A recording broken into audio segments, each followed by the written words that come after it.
I thought I clicked it. Funny thing was, well, the ambulance, you can hear that, right? Whatever. I never say anything important anyway. So, immediately, we've got ambulance nostalgia. Oh, love the ambulance nostalgia. That's gotta move. All right. So what's up? We got an Astrobate 5-bit donations a few seconds ago. Cheer whale, cheer wall. Closely related to Norwal.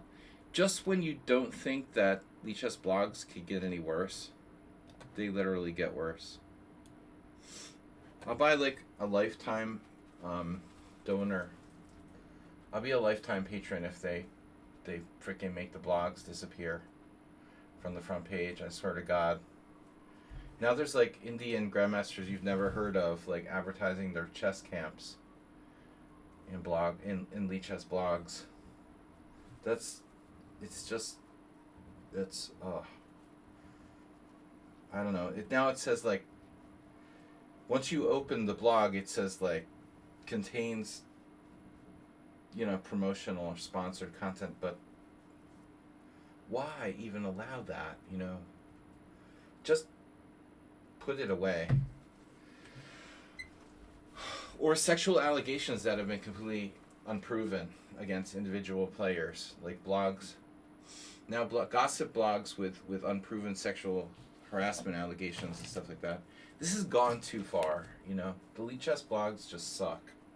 Can we just get rid of them? There's nothing good that can come of Lichess blogs. Nothing, absolutely nothing good can come of them. All right. Anyway, but what good we can do is seriously taking the game and analyzing interesting games here and trying to pretend that Lichess blogs don't exist, hoping they'll just die and be eviscerated by like anonymous hacking group or something. I don't know. What's up, guys? I finally made it. Mr. Smislav, I thought you were Mr. Wait. Mr. Lost the Plot. Now, how does it work? Microsoft Meetings, Microsoft Meet, and Google Teams. So if you're vegetarian, you do Teams. And if you like meat, you do Meets. I don't understand how it works. There's no way that those two names were come up with like coincidentally, Meet and Team.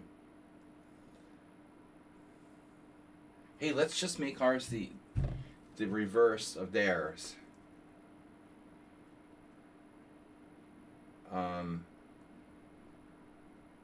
Where's my coffee? Hold on. Yeah, so I'm a little slow to get started, guys, but I'll pick it up here. I don't know why. I went to play soccer a little bit yesterday, and my whole oh God. I must have walked like 5 miles and played soccer yesterday. My whole body hurts. But greetings from Germany, TFS. So Mr. Slowslav, I like that, has tipped 2044, bringing us up to 440.44. Now, the plan was to go to Transylvania in August. But now, they're going to elect, a far-right prime minister. Dude, Romania, if you have any friends who live in Romania, please tell them. Do not vote for the far-right candidate. In a few days, Romania has to choose its direction. And it all along the last years, it's looked like Romania was on the right path. But suddenly, there's a far-right candidate polling really well. And it's very bad news for Europe and for Romania. So I was reposting Florin Gergiev today on Facebook, who's a smart guy, obviously, and even for an old dude, he's pretty knowledgeable. So if you know anyone in Romania, tell them to get out and vote for democracy and a pro Europe. It's bad enough Hungary is pretty far gone as far as democracy and being pro Europe. There's still hope here, though not much. Romania, I didn't think we'd see the same thing happen, but it's very possible. Anyway, welcome from Germany, Mr. Slowslav, and TFS. I'll get the politics out of the way, so we can concentrate on chess. But I just wanted to say that we haven't had any Romanian. Really, we don't get many Romanians here in the stream chat occasionally. But it's been a very pro-European movement over recent years, and it's surprising. But people are frustrated, and the same thing happened in the States, that they voted because they don't like the status quo, so they'll just do anything. Anything's better than this. Well, it's not. It's going to get worse. Good chess, Dicky, 123. No. So we're doing analysis today. You don't have any extra money. Extra money is good, but you were one of the most interesting persons on Twitch channels. Thank you. So I narrowly reached 10,000 viewers. Followers, viewers. Yeah, right. All right, dude.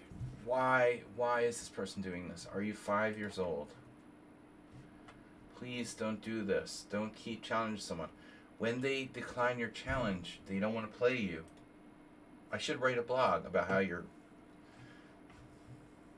abusing me. You touched my shoulder. Not, I just want to complain. Blogs, politics, whatever. Let's get it out, and then we'll focus on chess. Astrobate Nikolai, Mr. Slow versus... Oh, Mr. Slow versus Mr. Lost the Plot. Morales, I thought you were Mr. Lost the Plot.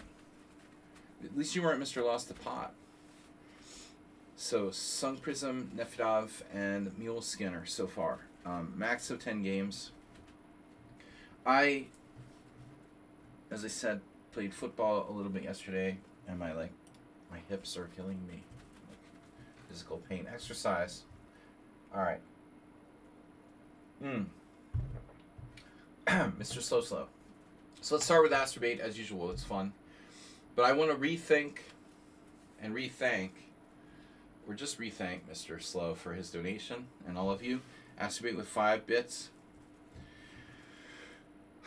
All right, Astrobate is playing someone named Nikolai 737, and Astrobate is white. This is our first game for today. We like to start off light. Knight f3, d5, and now b3.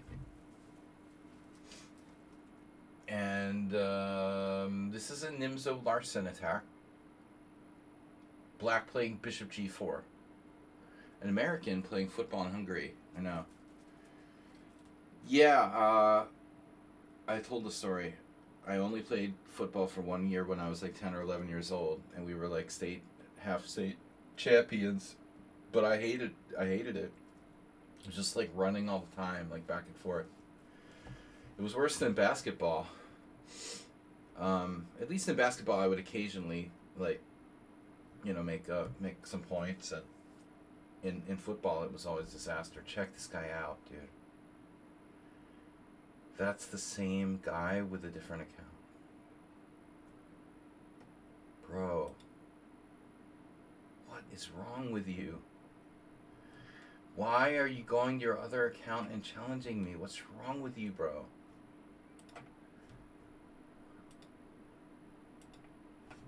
Well, Insta-troll. At least I got 2 followers. Alright. Knight f3, d5, b3, bishop g4. So, this is a move that I recommend universally for, all kind of closed ping-pong games. You can play d5, bishop g4 against almost anything. And it's good here as well. I think that knight e5 has very little value. So, White needs to come up with a different plan. That means e3, bishop b2. Those are my two, well, the only two really good moves here are e3 and bishop b2. I don't think that d4 makes a lot of sense with b3, but g3, you know, move order wise, probably not the best. Better to play bishop b2. So Aster Bay played 95. Mr. Slowhand gifting tier 1 sub. Oh yeah, we've got the whoa. That's weird.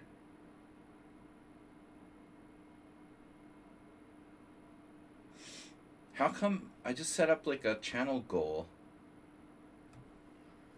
Okay, something weird happened. I set up a channel goal of 110 subs, and it now says Mr. Slow gifted tier 1 sub.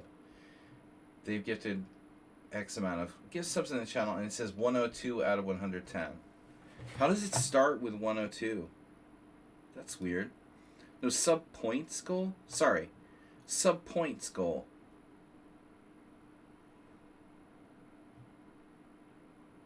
I don't know what that means.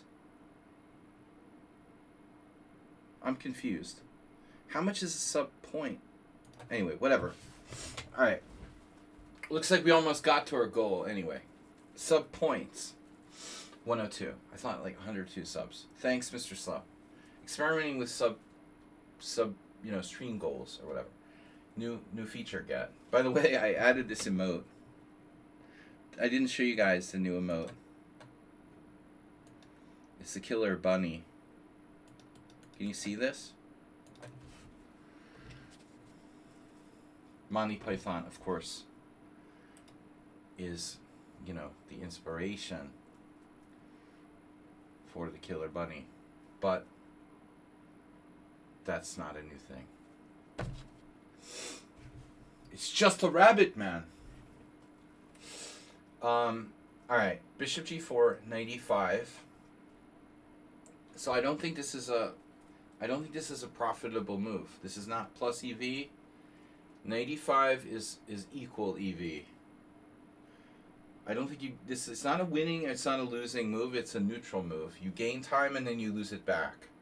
So I don't recommend 95 on the one hand, and on the other hand, it's not so bad. Better to play bishop b2.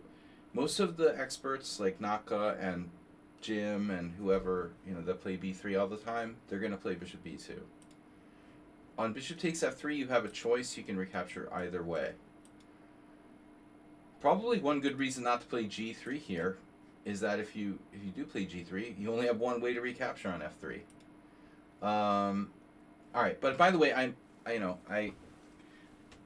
made that. I didn't design it, but I made that PNG on my own. So I'm getting very creative now. 95, bishop h5. So generally speaking, we normally see bishop f5 in the London. Another move that's possible is bishop e6. Just remember that sometimes that bishop can see the knight return. I think I still have emote slots left. Thank you, Mr. Slow. Now I can spam emotes on other channels. Oh, you can spam my emotes. Yeah, like the rabbit. The killer rabbit. Alright. 95, bishop h5. This stops you from moving the e-pawn. So if this was a Trompowsky, you would play g4. This is a reverse Trompowsky where you have the extra move b3. Is there any negative connotations of b3? Yeah. Does anybody know what it is? The problem with b3 is it weakens our dark squares. But the bigger problem with b3 is that, you know, in those g4 type of Trompowsky lines, there are actually a lot of situations where you play c5 or c4. And in those cases, when you go there, there's no pawn on b3. So typically your queen is coming out oftentimes to like b3, or also obviously a4. So the fact that we can't play c4 and put the queen on b3 is a definite like downside of b3. So anyway, I still think that g4 is reasonable. Black will probably play f6. Then we take. Then they take. Now again, we'd like to have the queen coming here, where it puts pressure on the white squares. Guess what? Can't do that because the pawn's there already. So it's not quite as good as your run-of-the-mill Trompowsky position, I guess. Okay, bishop e2 is nice. We can attack this pawn on e5, but they can protect it, so it's not a big deal, right? Knight somewhere, knight c6, e3, a6, maybe stopping bishop b5. Can go here. You can see somebody play queen d7, and yeah, queen f3, Leo Tolstoy here with bishop h3 ideas. White squares. Anyways, so bishop h5. Now Astrobate, what's the idea? If you're not going to do g4, you're going to play like the Eric Rosen recommendation of h4. The very deep trap of trapping that bishop with like g4. I would imagine that you might get some people going here, let's say, but it would be more principled to play like knight d7 probably. All right, anyway, this is the weird position, but Astrobate, shockingly, this is not a novelty. And I'm honestly pretty surprised, because f4 is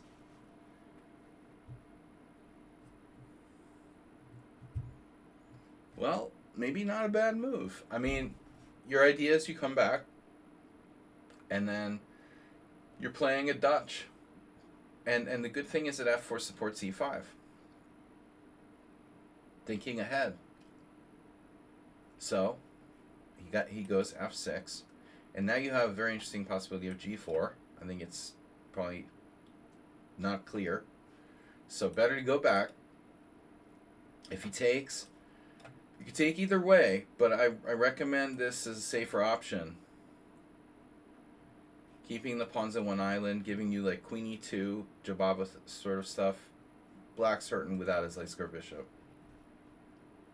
f6 is yeah, I mean, I won't play f6 here if I were black, honestly. I would play maybe e6.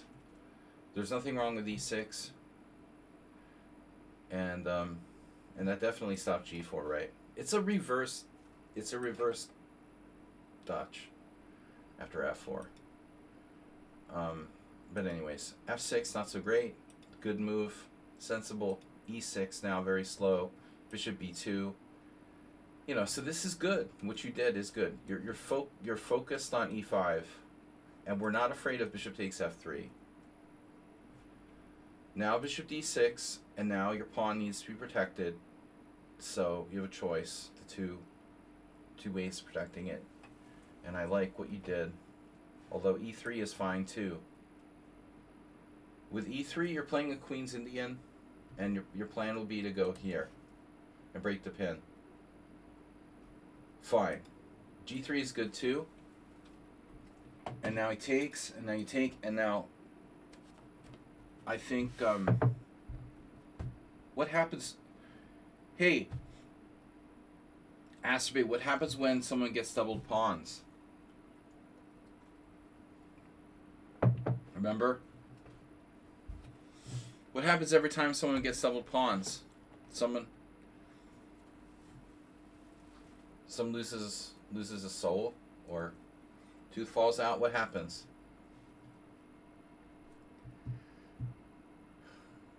Marianne G.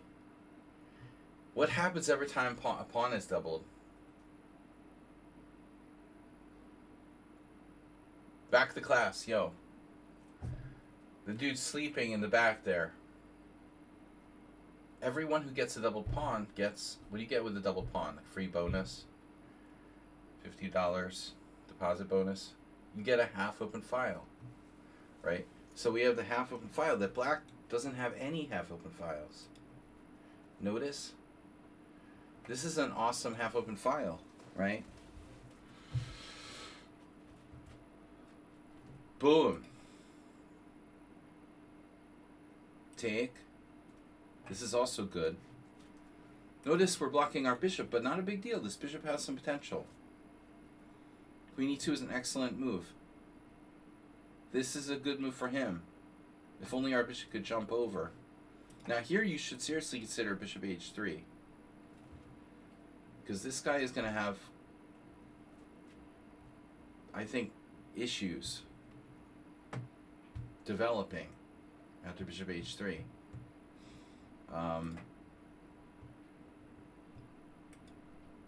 This is a very violent move. c4.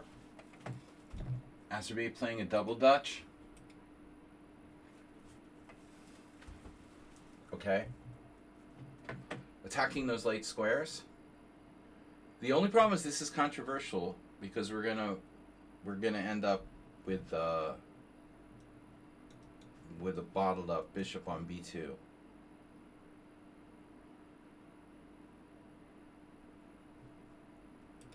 So I was nervous about this move because of knight d4. No, but you have some interesting possibilities. This probably isn't it.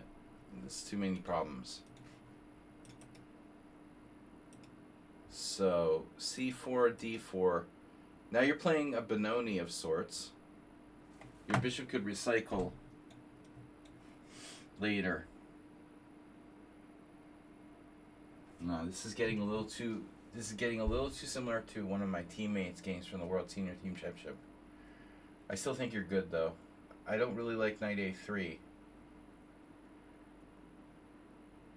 Thing is, I don't know how slow we can afford to be here.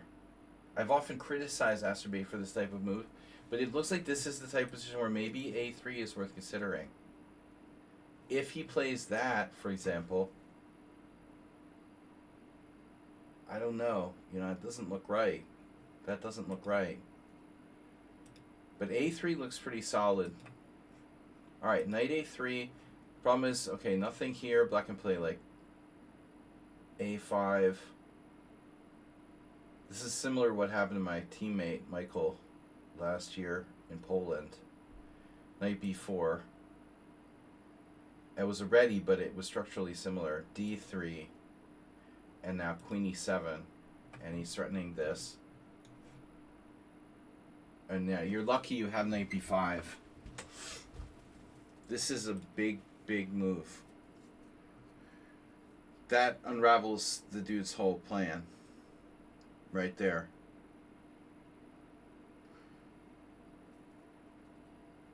That's devastating. Now, you know what he might have here? Very funny line. I was going to suggest pawn takes pawn. Threatening knight c2 check.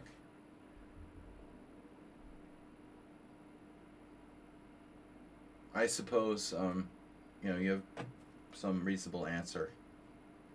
Like knight takes d4, defending the c2 square. For example, you could take, but I don't know what we're going to do, you know? What are we going to do about this threat here?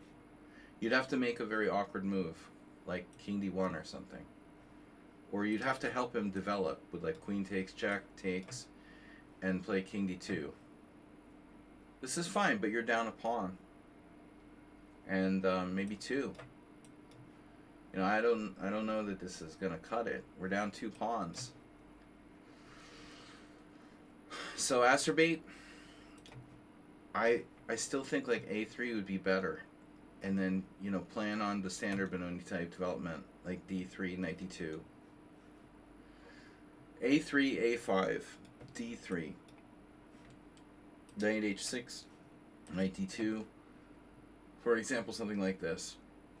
I think that's kind of reasonable for both sides. Alright, anyway, c4, d4 here, knight b4, d3, queen e7, knight b5, castle's queen side. You took the pawn. This is very greedy. Chess riddle. Very greedy Astrobate, but business first. I don't think knight takes a7 is the first order of business here. There's that, the line from Addams Family Values or whatever, where the lawyer is like, no, it was Gomez talking about old business, new business. Anybody watch that movie? So we can't do the new business till the old business is resolved, and this knight on b4 is a serious thing. So kick him out first. Are you afraid you're not going to win a pawn? I don't think it matters, man. Your position is too good. Who cares about the freaking pawn? You have the bishop pair, like Mr. Slow was saying. You have an awesome Benoni. You have total domination on light squares. Alright, knight takes a7 check. Fine. Your knight's hanging now. And then what are you going to do? You go back. But here we are again in the same situation. If he takes on f4, you're back to the same problem again. What are you going to do about the threat of knight to c2 check?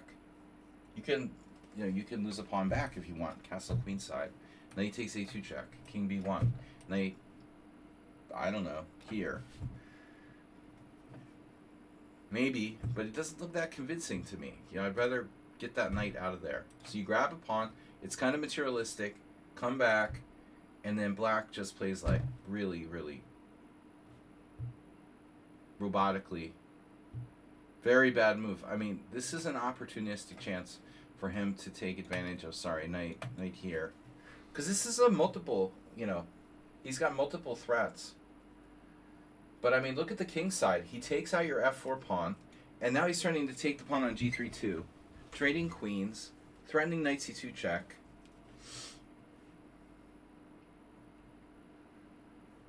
You can't simply ignore this. You're going to have to take serious measures here. I don't like the look of this, man. Your opponent didn't make this move on general grounds. He's like, I don't want to trade it off my central pawn. But, that's not good. I mean, this is an exceptional move, and it's probably a very good one. Just thinking in general is not going to cut it, in chess. You're only going to get to 1500 level. So here, bad move. You take the bishop. He had to twist your arm, but you took his valuable dark square bishop, and now you're clearly better. Rook takes. Why are you leaving this knight on b4? Kick it out. Kick it out sooner rather than later. Anytime you guys have an enemy piece in your side of the board, kick it the hell out of your side of the board. Even if you have to not win a pawn. Let's say a3, knight a6. Maybe just b4. Here. I mean, here he has a threat of rook e6 now. I admit, I'm not that crazy about this either. Alright, fine. F takes e5. And then rook e6. Now you have a problem. Now you're going to have to be creative. So bishop takes d4. Good move. Another pawn. Yeah, looks good. Knight h6. And now another good move. Bishop h3. Black's going to need to play f5. Plays f5. Okay, and now you're out. Astrobate, I have a question. Is this like the first game you've castled kingside in the first 20 moves of a game you've played?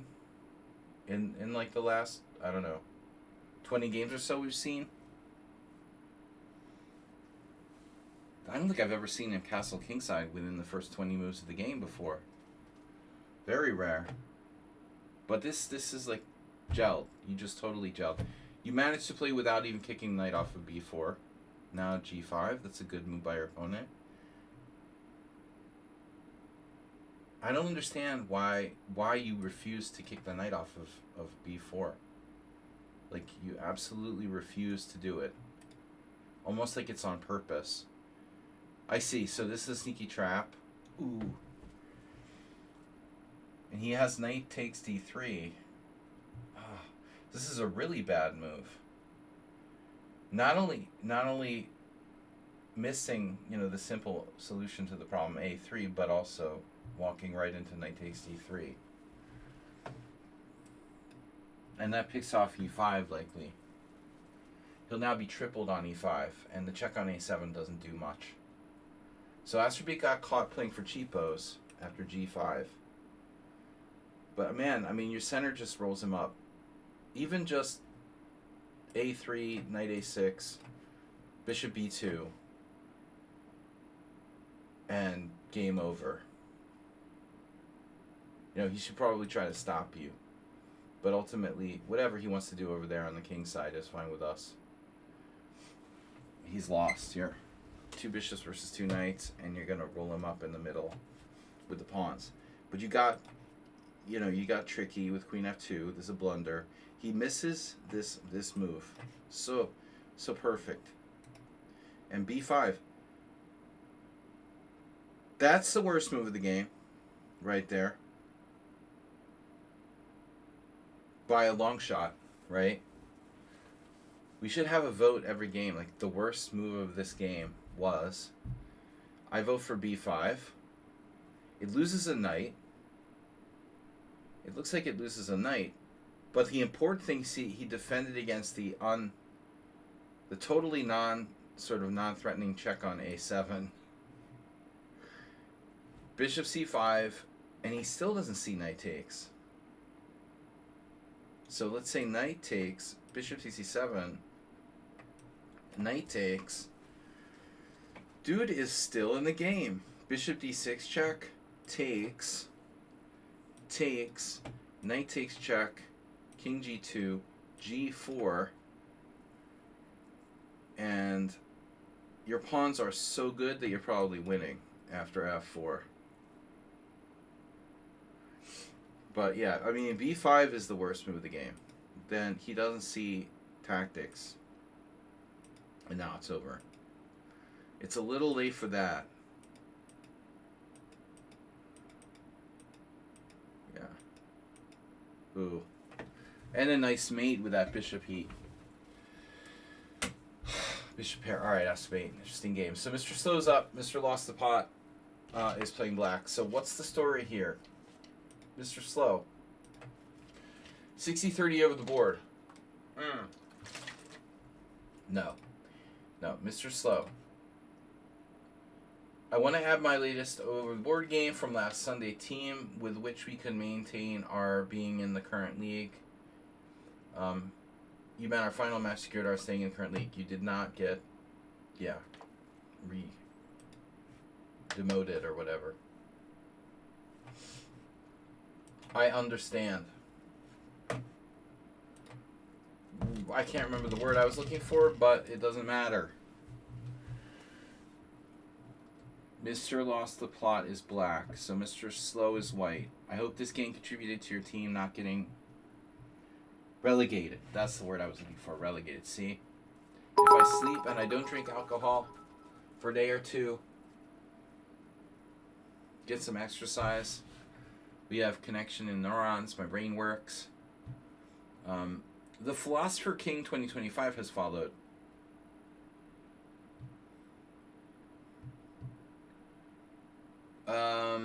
Astrobit with another 5 bits. Cheer Wales. Looks like a snowman. Why is it a cheer wow? Because it has a snowman nose? This is a lesson how not to play the French. Who was it that hated the French so much? Oh, Steinitz, right? 4T2. T for 4. Where everybody from Germany's here. Oh my god. Alright. Well, Hungary's gone. Romania's going. We gotta rely on you guys to hold off. Hold off the Putinization of Europe. Alright. Germany's still staying solid. We've got Mr. Lost the Plot. E4, E6, D4, D5, E5. So Mr. Slow is playing our, coffee house, cheap coffee house, Johnny Hector gambit. That honestly seems pretty good. The only problem with the Johnny Hector gambit is that it's looking like everybody's playing it. So it's not going to be a secret for too much longer. It's like a trickle-down economics. Like the chess knowledge is kind of like trickle-down economics, right? Magnus Carlsen knows everything, and then, 2 years later, Chess Noob, or whatever his name is, Chess Mood, will recommend something that Magnus played in 2023. Then the masses will start to follow. Well, it doesn't work when you do it.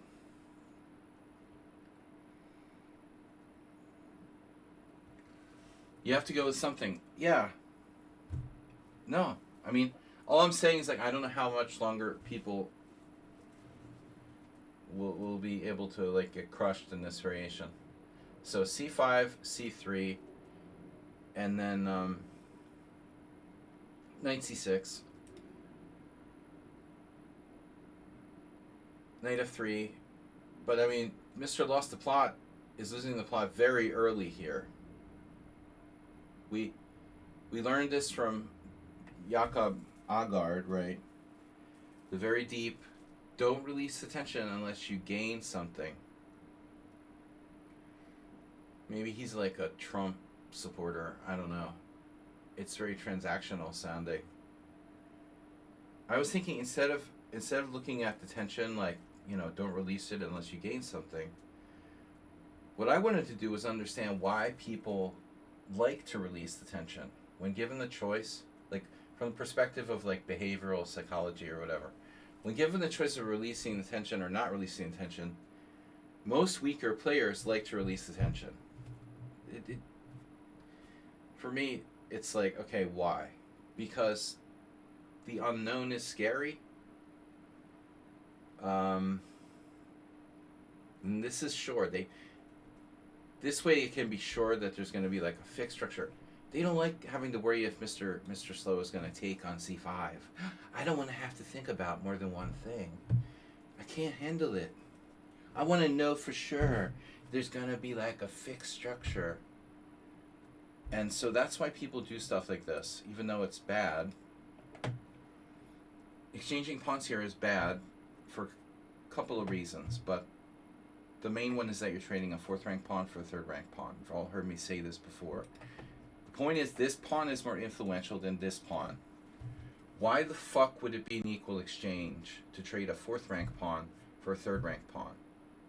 This is a bad exchange, and what's also bad about it is that it gives white an excellent square for this knight. Because one of the biggest problems with playing C3, like the C3 Sicilian, which is also closely related to the advanced French, is that the knight doesn't have its best square.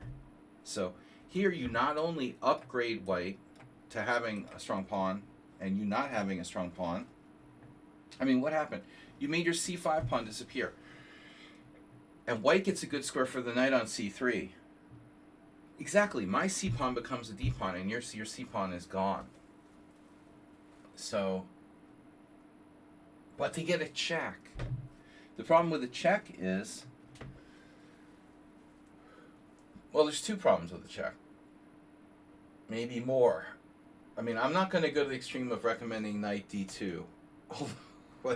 Even that is probably not bad, honestly. I wouldn't be surprised if it wasn't that bad. But I think in this position you have two good moves. Both bishop D2 and knight to C3. I guess the problem with bishop D2 is that you can try to put pressure on D4, but it's still, even that would take time. So I honestly think, and the thing is, this is a good exchange of bishops for white. You might argue that black is black and has less space, and any exchange is good, but let's face it. It's a good It's black's good bishop that defends the dark square, so. I think it's odd here that, okay, black even won a game after queen b6. But why? Because white was a 2200. Nisty won a game with white. The only player in this list over 2300. Anyways, alright, knight c3. This is undoubtedly good. And, it does give black an additional way to, like, play badly. I mean, if they take, maybe not now, but at some point, we get this sort of win-a-war type structure where your bishop can go to a3, be very strong. Okay, so knight c3, knight on g to e7, and now bishop d3. Oftentimes our bishop has to go to e2, but that's much more passive. You want to keep his bishop. You're greedy. Well, yeah. I mean, in the win-a-war, black would give up the bishop and the knight, of course, but that would be in a situation where he can, like, double the pawns. He can still do it and hope to blockade, like, the c4 square. Like I said, it reminds me of the wing gambit of the Sicilian. Alright, knight on g to e7, bishop d3, knight g6. Yeah, g6 is... This guy's going to get destroyed. g6 is a really bad square because it's often, hit by the h-pawn. Reza has followed. Ali Reza. 42 has used 100 bits, so we said that already. Thank you guys for your support, especially Mr. Slow. With the donation, brought us up to 40, 40, 44. 42. How do you feel about the fact that the Summer Tourney Fund donation is 44, 44? When your name is 42, I would think that'd be kind of awkward. But anyway, knight to g6, h4. There's a shocker. Mr. Slow going with the immediate h4. Best move. Yeah, so here's another thing, like, people are afraid of. They're afraid that if they put their knight on f5, it might get taken. Then we'll have a bad structure. But the truth is, this is white's good bishop. He doesn't necessarily want to trade it for a knight. You might. But in a vacuum, I think that this is white's best minor piece. So wonder what Mr. Slow would have done if knight f5. Black is now threatening knight takes d4 or not. He is threatening knight takes d4.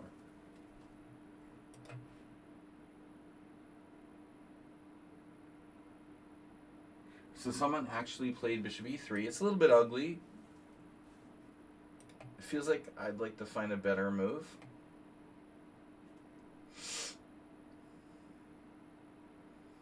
Maybe we just move the bishop. You could always just do like bishop c2. The problem is that black can pile up. 5-card pile up. So how do we defend that pawn? You like just castling. Alright, so show me the money. Knight takes d4, knight takes d4, knight takes d4, and then there's no queen a4 check because of knight c6. I mean, theoretically you could. You could go here and say bishop d7, bishop takes c6. Does this even work? Oh shit. Yeah, okay. So on bishop e5 you have to take. Then I take. Check, takes, check, takes, here and takes. But this is not at all convincing. Yeah. So it turns out it's queen g4.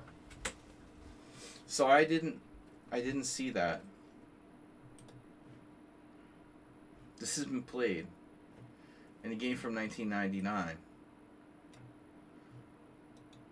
Oh. So in said game, black played knight c6, but I was, yeah. There's no good answer here. This unfortunately drops a whole piece. Bishop takes c3, you know, in addition to allowing like queen takes g7.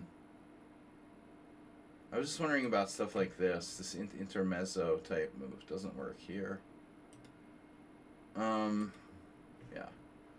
Takes, rook f8, pawn takes c3, big trouble on the dark squares. Yeah, so he's in bad shape no matter what there. But his best bet would be to keep his dark square bishop. So queen g4, knight c6, keeping said dark square bishop. What this guy did was objectively best, right? Rook f8. He's able to keep his dark square bishop on the board. Leopold played bishop h6.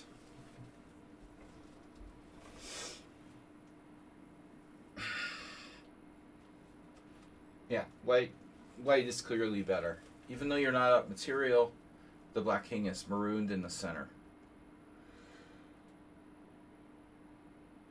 Donations are much more fun when the dollar is so weak. So the euro is the euro is 403 forints. I only know in forints. The euro is 403 forints and the dollar is 360 forints. So that's about, well, I mean, basically the dollar is about 90 cents to the, you know, it must be about 90, huh? 90 cents to the euro dollar. $1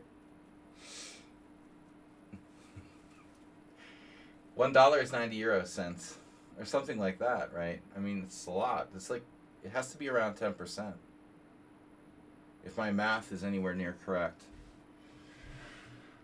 Okay, so back to the game. H4, game over. H5. And now, so I think, you know, Leela would be happy with H6, right? H6 is very strong. And objectively, black should probably take. I just want to show this off again. Those of you that arrived late.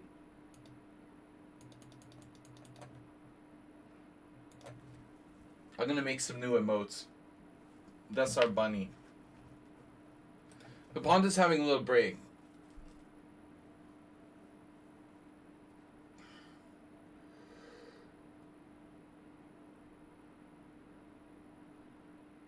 So, I think if h6, I would take on h6. I'll take my chances. Because this looks like it's a really crushing space advantage.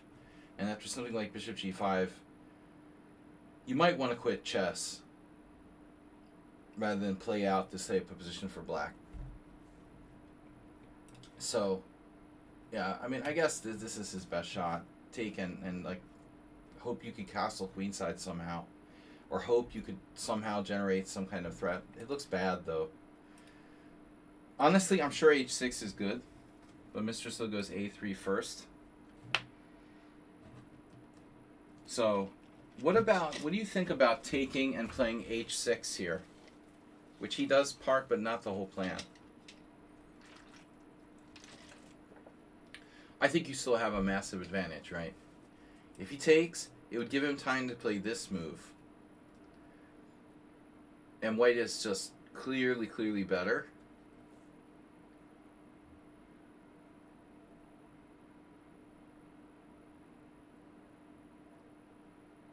You have rook lifts. You know, your pawn on d4 is reinforced, but black at least can try, you know, he can try to do like a blockade strategy. Here's my point. Can black try to do a Winnower style blockade with somehow his knight coming to like c4 and ultimately attempt at least possibly to castle queenside? Maybe. Although this looks pretty terrifying.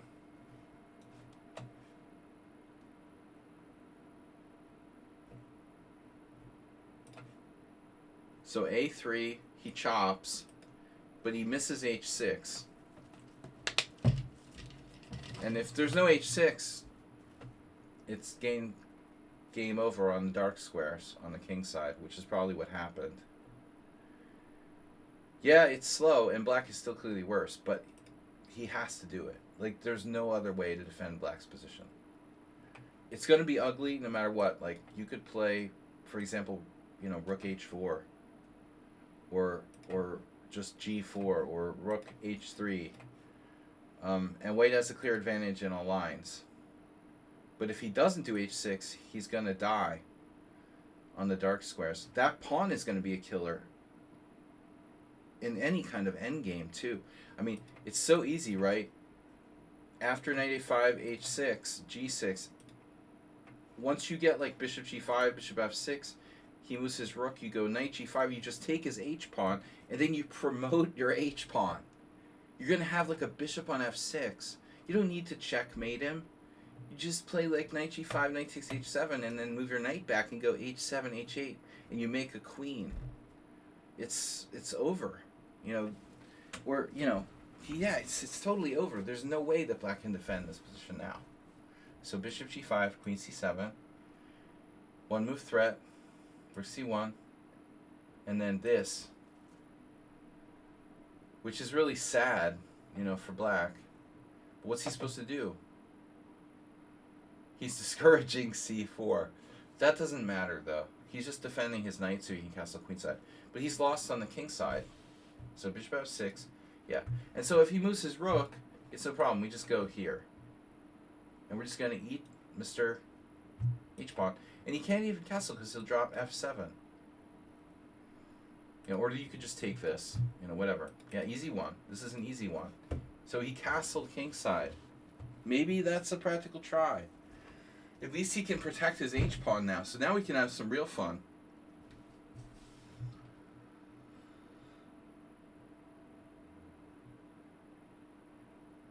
Figuring out how to checkmate this guy. Knight g5. Oh no. Knight g5 by queen h5. I can feel it coming. It's knight g5 followed by queen h5. Knight g5. And then he goes queen d7. Now, I'm real tempted to play queen h5. You got to admit, that's a funny move to play. But I'm afraid it might not do anything. It's amusing, but it doesn't do anything. So Mr. Slow with a much more pragmatic approach. Access to f6. And also you're threatening bishop g7. So multiple ways to win. Black plays knight c8. And now you have the very cute bishop h8.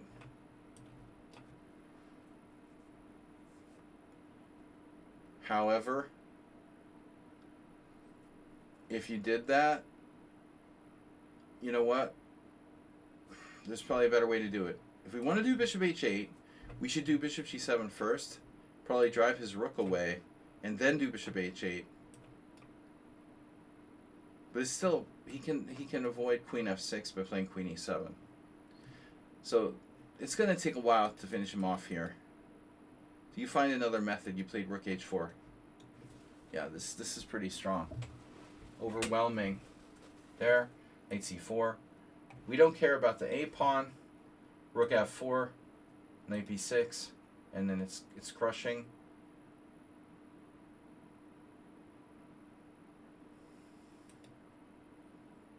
His only chance is to sacrifice an exchange, which he does.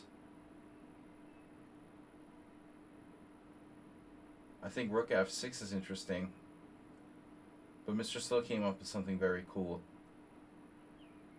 Mr. Knight is hanging on g5.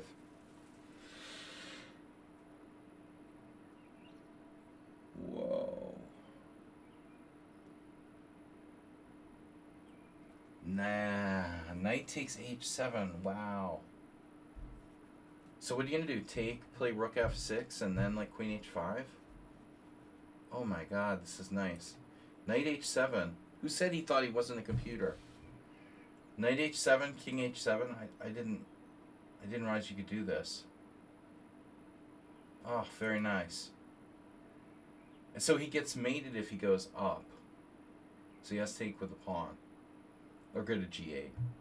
So he goes to G8.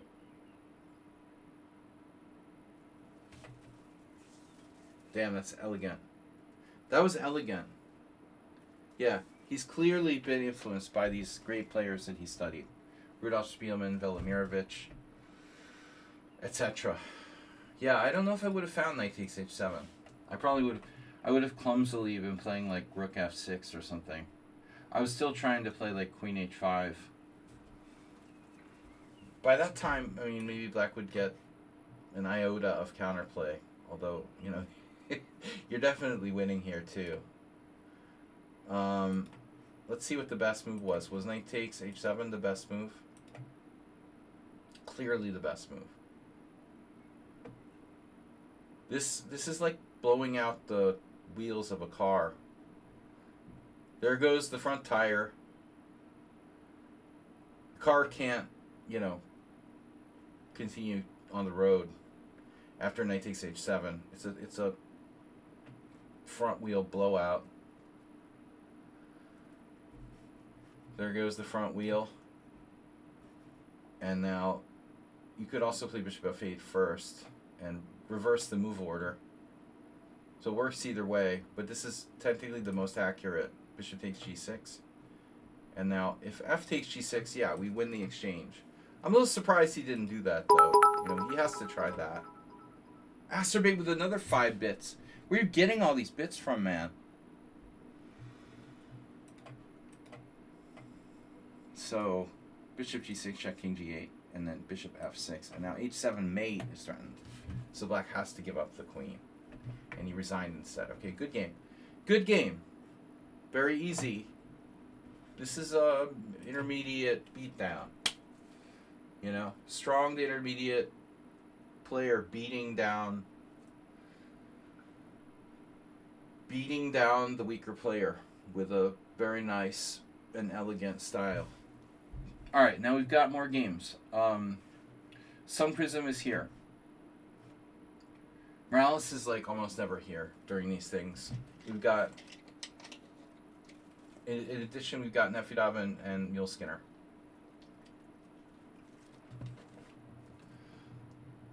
G South, thanks for being a subscriber. Souts has clouts.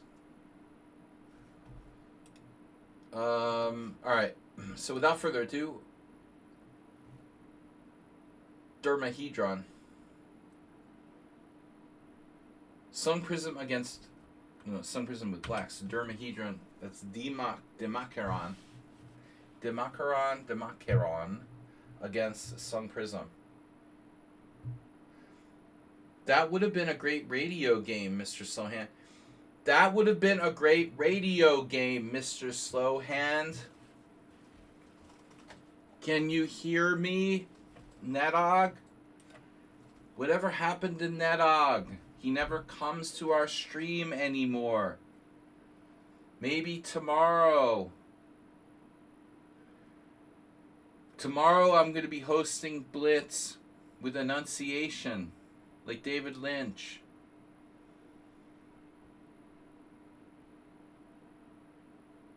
Oh, 42 has tipped $4. Nice job. Wow.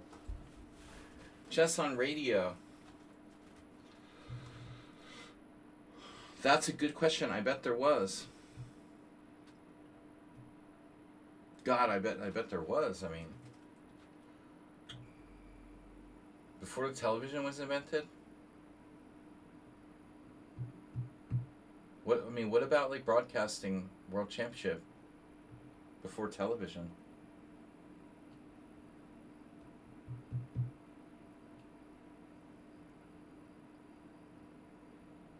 When was television like first really invented? What year are we talking? Like late 20s?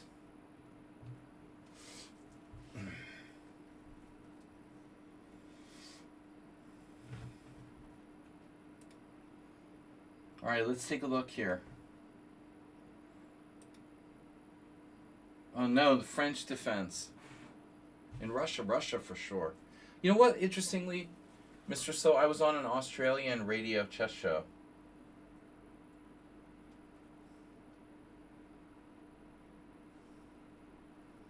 Back in 1996.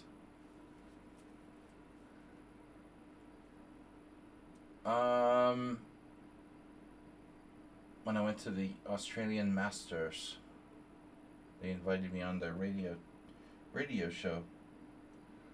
That was before, like, it wasn't before the internet, but it was before, like, internet had replaced radio, so it was really a radio show. Olympic Games in Berlin 1936. Yeah, well, that we know. But I'm just saying, if you think, like, World Championship matches, let's say, in the 20s, what happened with chess between World War I and World War II? Would there be, like, radio matches? Yeah, remember?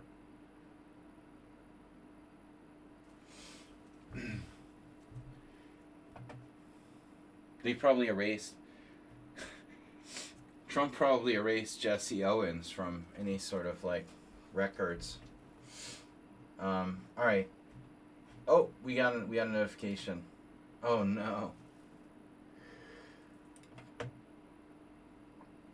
Alright. E4, E6. Not only do I not know who the power of the noob is, I don't know if they're a subscriber. We're going to have to wait for more information on this power of the noob. They're going to have to verify who they are. I'm not going to keep, like, analyzing their games till they verify their identity if they're actually a subscriber. Does anybody is anybody in the chat this account the power of the noob? Because I can't just continue to analyze their games.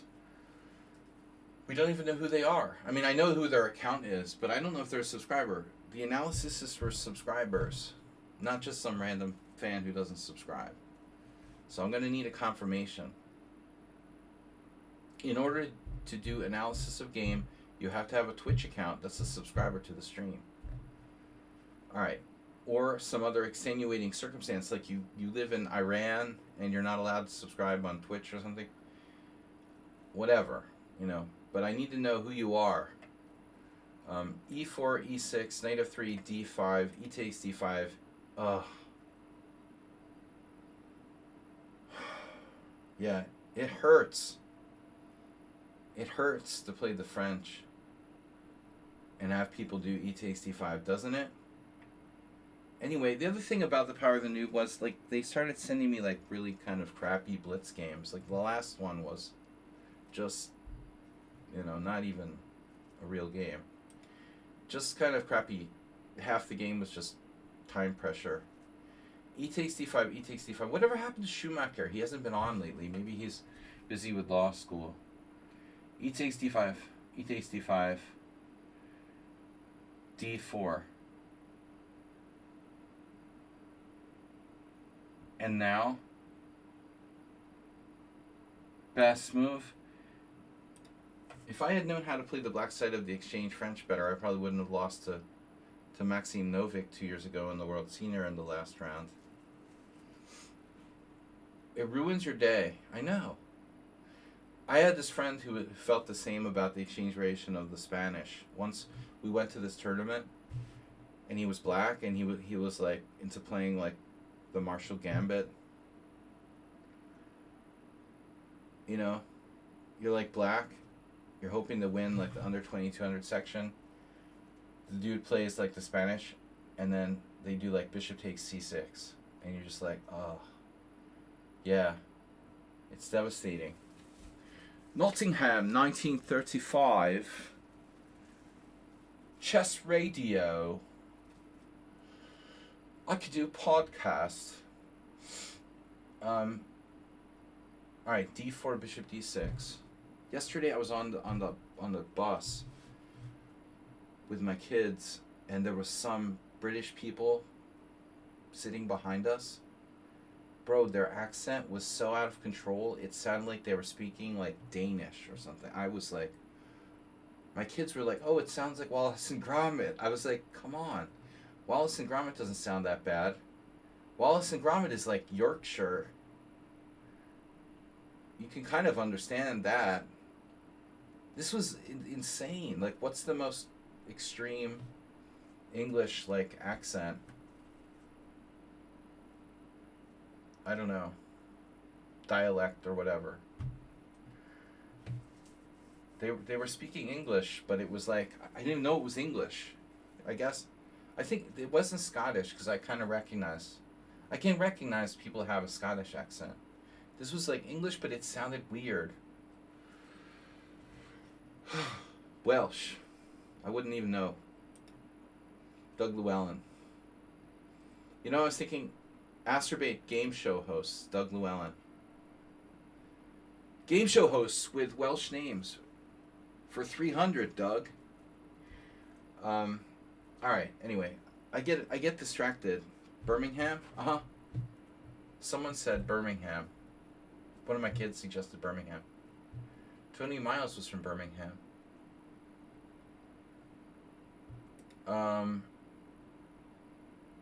Alright. Bishop e2. Very passive. You know, the other move that you can play is knight f6, right? So that was my Novik game. It's the Petrov. But I mean, you know, this is the classical kind of setup where you play for knight e7 and then try to play bishop f5 to trade off the bishop on d3. I feel like that's the book recommendation. Maybe on the upside, knight f6. Yeah, I don't know. How does one fare against c4? Does it even matter? It probably doesn't matter if you're following the Max Dlugi. If you're following the Max Dlugi. By the way, I think it's a good idea if you're playing the black side. Sun Prism. If you're playing the black side of the French, and you want to be prepared for the c4 stuff.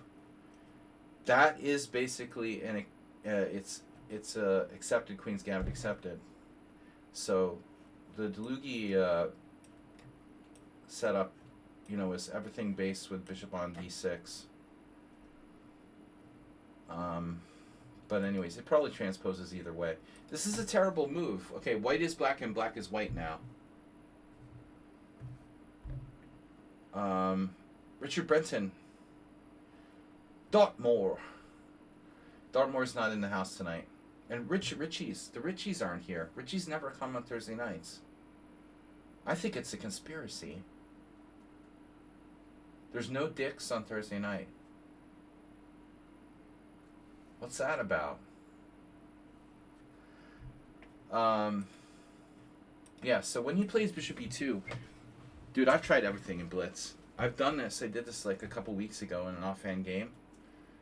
I did like knight d2, knight f1, and then delayed castling. Knight d2, knight f1, knight e3, followed by j3, knight e2, and bishop f4. And that's our plan. To trade off the enemy, you know, good bishop on d6. It's only 1, 2, 3, 4, 5, 6, 7. Only 7 move plan.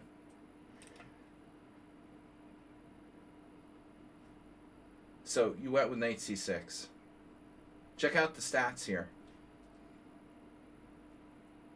Just remember you got Mr. Passive playing white with bishop e2. I think you should adjust. You should adjust. And, you know, I'm not... I know this is like everybody's recommended this. Alekhine promoted it. Mr. Coffee had a rough game against some little kid. You know, they know that this is what you're going to do here. And my feeling is that Alekhine was Alekhine, and maybe the whole thing is a little overrated. Maybe we should just play normal. chess here. But I think everything is possible, like knight f6. Without the bishop on d3, probably bishop g5 is not nearly as good, for example. Alright, fine. So, white knows what's up here, and they immediately, look what they're doing. Castle, c3, and then b4. There's no secret what you're doing here. So knight c6 castles, and then you play bishop g4. The problem with this move is that, you're not pitting anything. But on the positive side, you could maybe get some kind of inducement. I don't think this is an effective move, essentially. You might even be in the way of your g-pawn. But maybe we can induce white to play h3. I'm not even talking about doing the fishing pole here, although it probably works. You can do a fishing pole. But no smart player is going to play h3.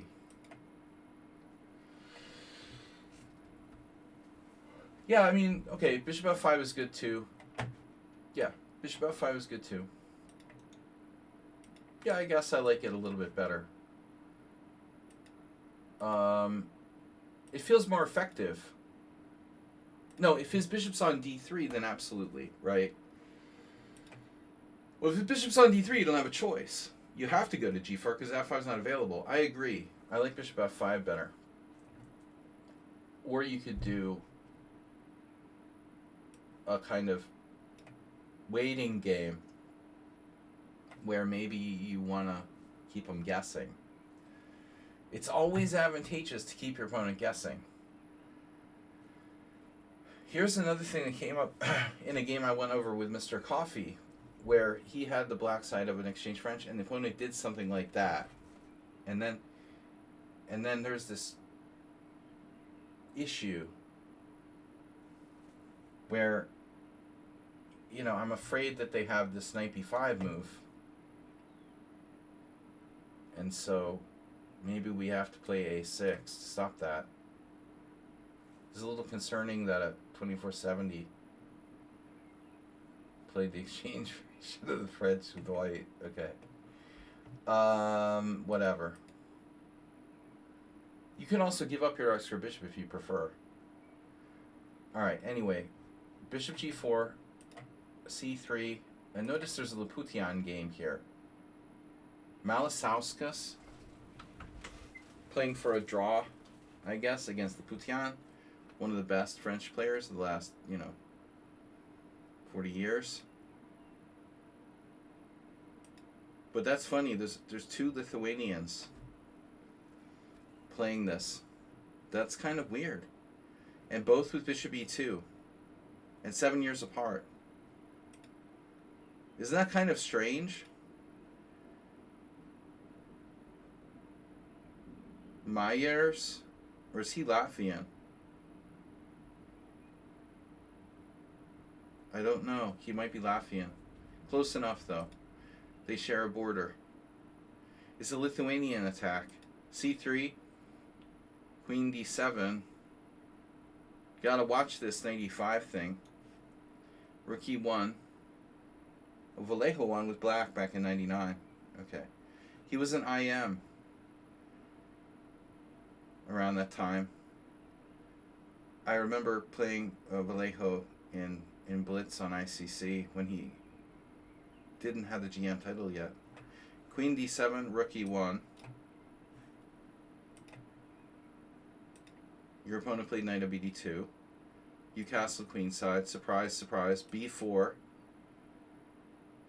And now... Oh, we talked about this with Mr. Coffee. This knight sometimes want to come to d8. So maybe...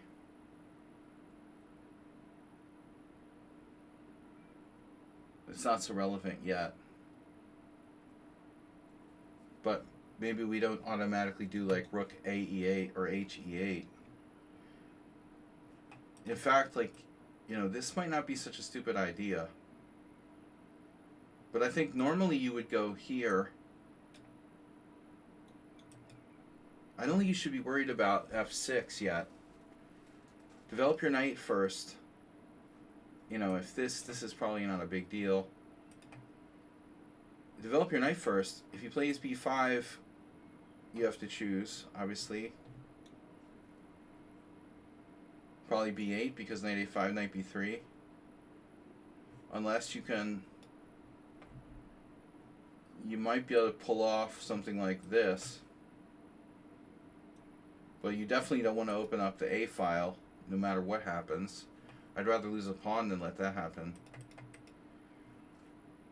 But I was going to say is, like, if you have time, they don't pull the trigger on b5 fast enough, maybe do something like this, where you can actually bring the knight back to d8, or it can sort of recycle. This particular position, you're always... I mean, I understand you played f6, but you're always going to have to worry about knight e5. Still not clear, though, right? You could even take it, and on bishop takes e4, you could even play f5. But I'm not sure who's better here. I don't think f6 is a mistake. My only issue is that sometimes that knight can get really, like, shut out permanently on b8. Which is what I don't want to have happen. So definitely, like, okay, now here a4, right. If he goes b5 now, we play knight a5. He can't force open lines, and if knight a5, knight b3, knight takes b3, or even like knight c4, like I said earlier, I want to try to avoid knight b8 if possible. So rather than g5, again, I think you should go with the piece development first. Again, keeping this always in the back of your mind. you can't be too careful about this. Even this is okay for you, probably, after knight f5. But you have to calculate, obviously. But g5, all right, and now if he plays b5, you go to a5, okay. Here, and now definitely knight e7, it's too late. No. It's not too late. So now, okay, then my point would be maybe to go here.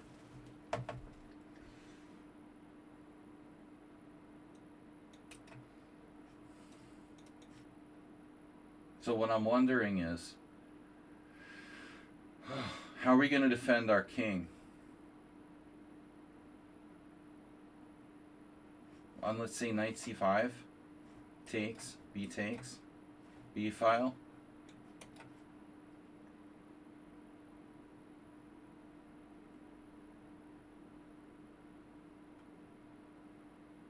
Are we okay here? Or are we gonna have problems?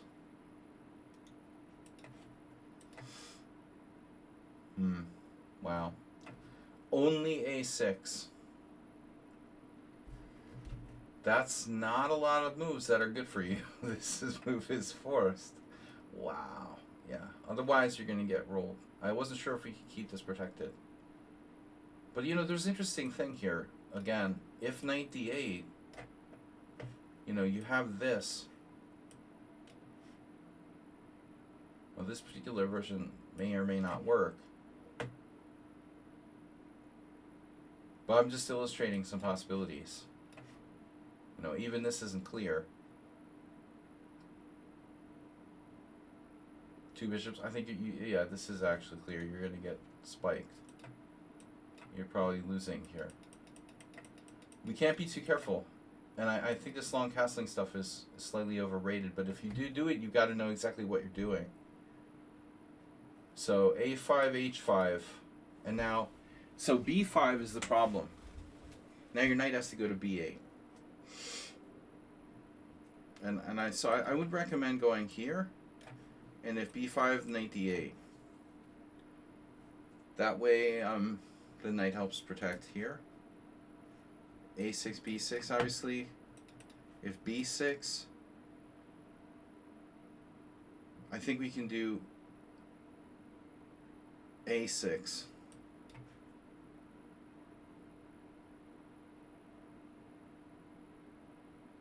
pretty touch and go. This is still very dangerous. Another reason for your H5 is to keep that protected. Of course, you can always take here. You know, I think that's okay. So anyway, I understand how dangerous this really is. And your opponent is not an idiot. You know, you can tell. A lot of people who play the exchange variation are idiots. And they're scared. And this player is clearly, like, very well aware of what's happening. They know what they're supposed to do. He's not an uneducated exchange variation player. So, B5, good move. Knight B8. And then the problem is oftentimes this knight is kind of stuck there. And on knight C5, I mean, what are we going to do? You have to go, you probably have to play, like, takes or queen E8. Because on queen F5, your queen is trapped. Well, almost. So he plays this. This looks very hesitant to me. Everything he's done so far looks okay until queen D3. What is queen D3 about? I don't think that white has time to mess around with queen D3 here. He needs to go.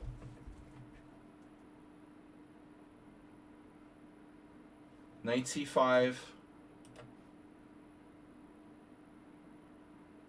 I mean, we have to seriously consider take, and take this pawn for self-preservation. Takes and takes. Definitely. I know you like material as much as the next guy. White would probably take back with the pawn, and the situation is a little scary. Yeah, bishop A3 is a move sometimes. Of course. Black should just sit tight. If bishop A3, we just keep the tension. Queen D3, though, I don't like this move. It doesn't really do anything.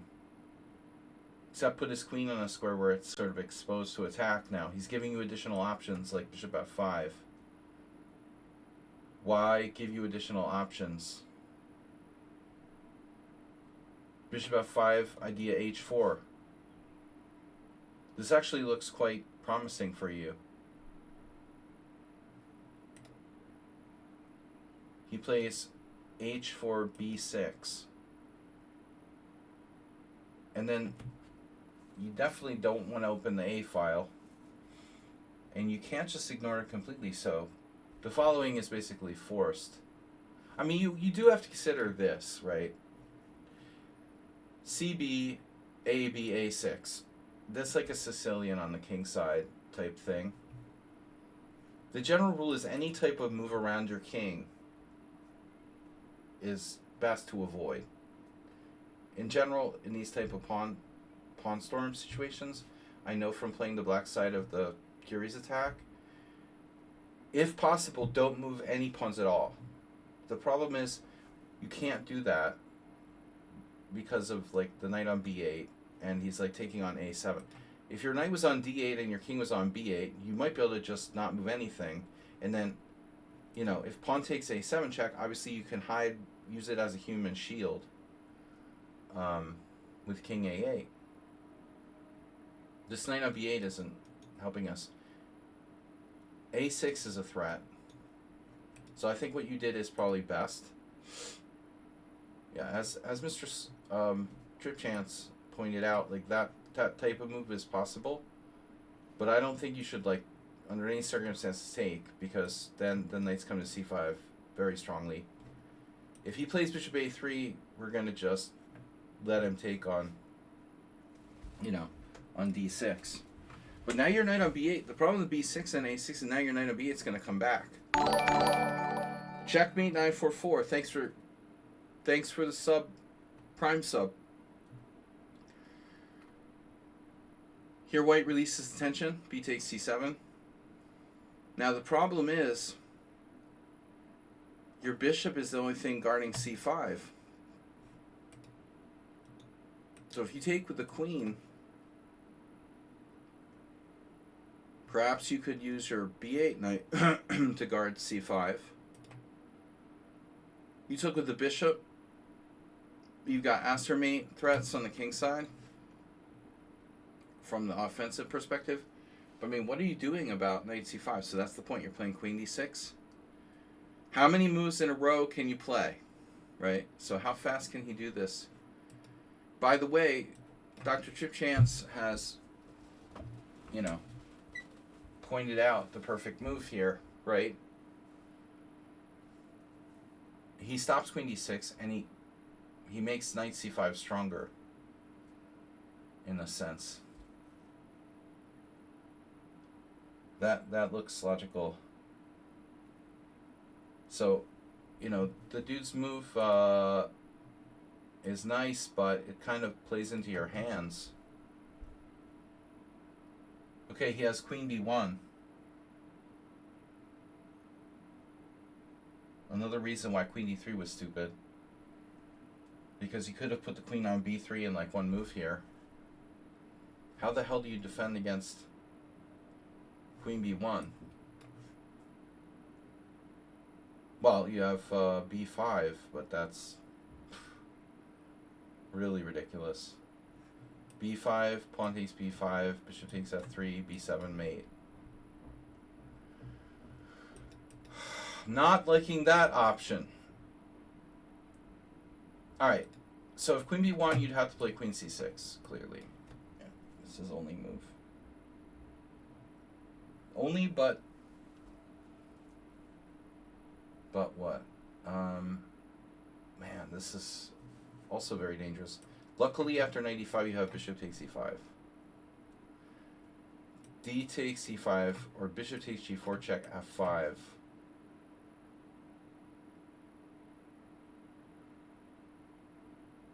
Still, I don't know what's going on. But this seems awkward. Still, I feel like he would be better off going here first. Here, queen d6, g3. Now takes. F takes. And that allows him to defend laterally like in a dragon. So, I mean, maybe you're guilty of releasing intention here prematurely. Like everybody else, we have to say, like, why release the tension? I still think you should have played bishop f5 at some point. If you play bishop f5 at any point, you'll sidestep all that knight g5 crap. This is a not very great square, and this is also not so great, blocking his bishop. So I think he really should go back to d1, which is where he should have been in the first place. And he has queen b3. But it would block the rook from coming to b1 at least. And importantly, it gets out of the way of your pawn. So I think this is a rather routine game. H takes g. Releasing tension will be good if you have something concrete. So show me rook takes h2. Mr. Slow was talking about it, yeah. Mr. Slow with a tactic that I just realized, no, it doesn't work, right? Not here. The queen is defending. Another good reason to play bishop f5, though, because in this type scenario, maybe this does work.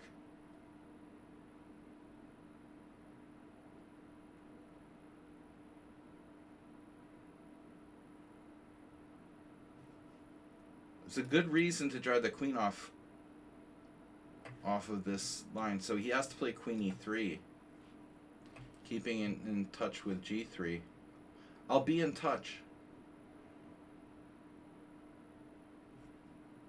And this d-rook is the big tragedy of the game, where it shouldn't have blocked your knight from going to b8, from d8. I guess this isn't so bad. But anyway, you come here. You come here, and you just keep going. It looks good, actually. Now his queen has no way to attack your king. if it goes to e3 to defend. So, no, in fact, not rook takes h2, not bishop h3, but bishop f5, threatening rook takes h2. Oh, you're talking about what? You think you have that? You think you have an in-between bishop takes h2? Rook takes h2, knight takes h2, bishop takes e2. Come on. This works? Come on, come on. Okay, you have a shitload of pawns. I don't know if you want to take that one.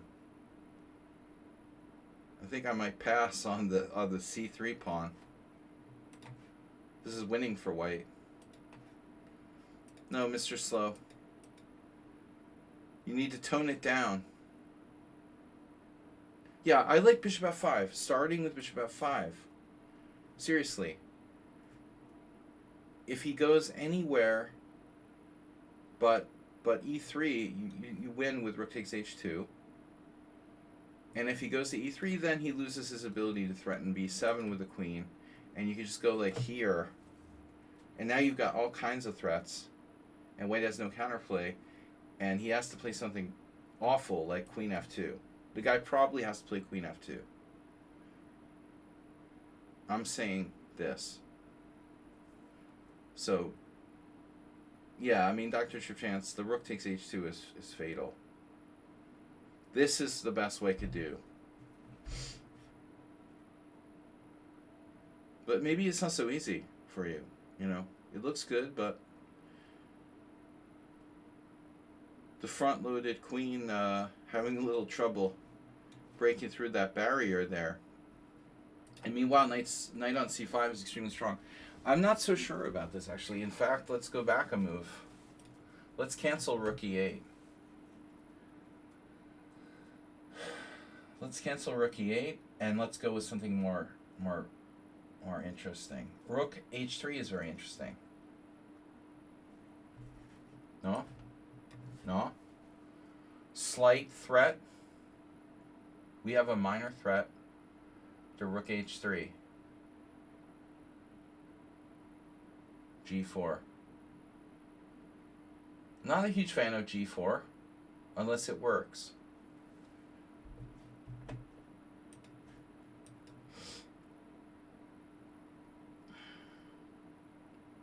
I would assume we're probably seeing this. Just remember, g4 works both ways. This is gonna fall. I think rook h3 is quite interesting. Damn, it doesn't work. He has a fucking sacrifice here. Holy shit. Knight takes g5. Pawn takes g5. Rook takes f5. Oh, man. Doesn't work. My original suggestion of rook e8 is okay, but what do we do now? Maybe your bishop h3 isn't so bad. This is okay. Let's see bishop h3. Yeah, I think first you should play bishop f5. In any case, no matter what, and even if you want to play bishop h3 next, you should probably do bishop f5 first, kicking his queen. And now you went knight f5, and this is very subtle here. Extremely subtle. But I mean, doesn't he have like queen b1 again? Or bishop a3? So he does bishop a3. But on queen b1, things would be a little bit different, right? Queen b1 would take the wind out of your sails. You definitely should have done bishop f5. But now you know for next time, although no one is ever going to play queen d3 again. It was a weird move to begin with. Queen b1, yeah, you're going to have to defend. So after this move, he walks into knight takes g3.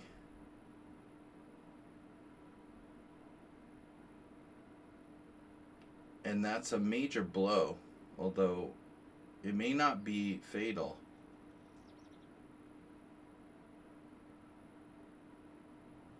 But I don't know. I don't know what his best move is. So let's assume he's on the right track here. Knight b7. Takes. Check. And now you couldn't afford to lose an exchange. This was a nice game for a exchange French, at least. I don't know if he should take with the queen or the rook.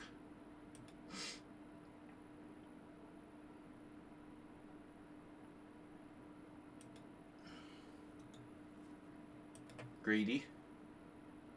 Bishop f5. There's a move that's been good for a while. Yeah, okay, so the smoke clears. You sacked an exchange. But you have the bishop pair, which is nice, and his king is open. The one thing I'd really rather not see a queen exchange, although we may not have a choice. He goes for the queen exchange, and then on queen g4 check, he has rook g2. That's the problem. That's tempo. Now your queen. How do you avoid exchanging queens here? You need to pick his knight up. Oh man, you're down a rook now. This is not okay. It can't be okay to be down a rook, can it? Are we allowed to be down a rook? So he really doesn't have any major threats for the moment. But still, a rook is pretty serious, man. You know, I would prefer to not be down a rook. Can we not be down a rook, maybe? Instead of being down a rook, we could, like, try to not be down a rook. But yeah, it doesn't look great. I mean, queen takes, rook takes, bishop takes d8, and you're down an exchange. I think that it's pretty clear at this point that you're fighting an uphill battle for a draw. I wonder though how bad it really is. You have some redeeming qualities. Astrobate donated $12.34, making it 4, 5, 6, 7, 8. It's a straight. 4 through 8 straight. Nice job, Astrobate. Straight's pretty strong. That's the high hand for the hour. Bagsy Mogs IOMG. Bagsy, tell us you're a subscriber. How much compensation do you think the black has here? You know, what's interesting is, like, I'm not seeing any entry points for the white rooks. Have you seen my entry point? I mean, you can't even put the rook on b1 because your white square bishop is so strong. Without rook b1, there's no entry point here. a5 is weak. You've got chances with these two. The h2 pawn is kind of weak. It's you. Check me 4-4. 9-4-4. All right. So it's you. Right. It's been a while. I have dementia, and I just banned you. Sorry about that. I'm really sorry. You just subscribed and I banned you. It was an accidental ban, though. It's a sign of love. Sorry about that. They ruined your reputation. We'll take it. We'll leave it on your your permanent record. Oh no. We banned him. How much comp do you have? I was afraid of bishop e7. Yeah, it's bad. Wow, it's way worse than I thought. You're just straight up lost, according to the engine. I realized this was bad, but I forgot f6 was unprotected. That just wins on the spot. So you had no option to trade queens. Good call on not trading queens.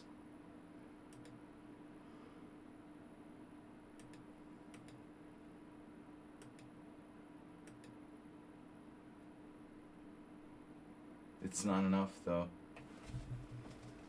Bishop f4 staying alive. White has penetration with queen e7 here.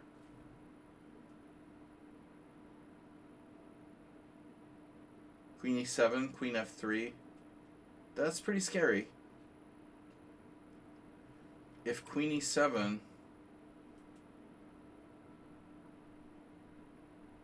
black is winning a knight. And then there's some threats of bishop e3 check. But I'm not sure how much I like this. We're staying alive for now. So queen f2, kind of conservative here. White should try to trade pieces. And then g4. We're getting something back, but we're losing our rook on h8. Takes the guy. Now you take on f3, but I don't know which way to take. Maybe you should take with. You should consider taking with the pawn. Honestly, there could be an instance where bishop e3 wins. In some positions, maybe. Feels like it's more complicated if you take with the pawn. Speaking of bishop e3, wow, what a coincidence. Oh no. And you didn't play mate? You had 13 minutes here? And you didn't play mate in one? Oh, 13 minutes, bro. Oh my god.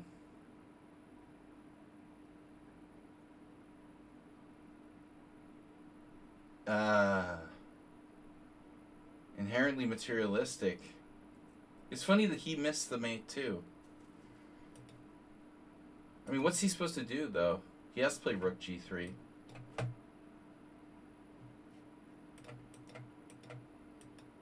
He was in a state of shock. That's his excuse. Now he trapped your queen. Oh no. Let him out. Her out. Alright, this is a technical win. I guess.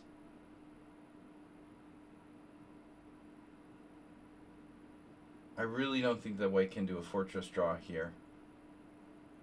I mean, unless he wins your pawn on a6. You know, even if you give him the best possible setup, I can't imagine a situation where his king would be safe and he could blockade.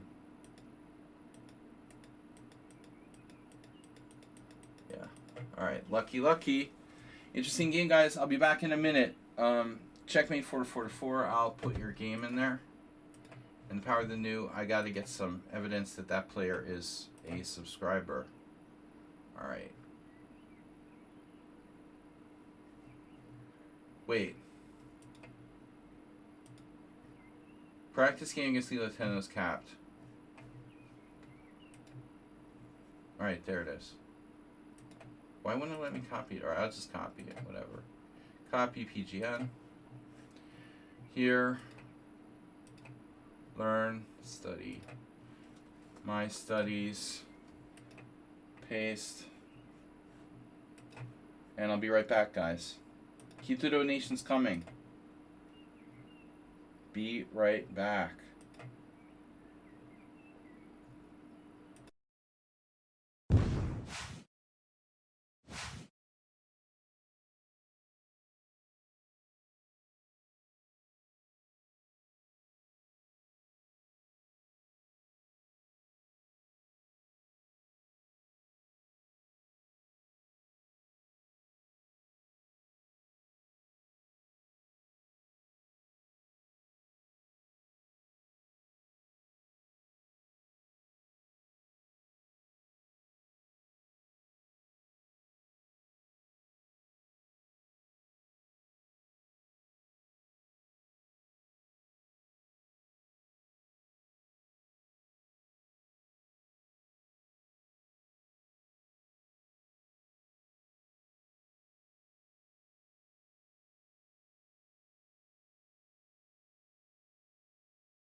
It's moot.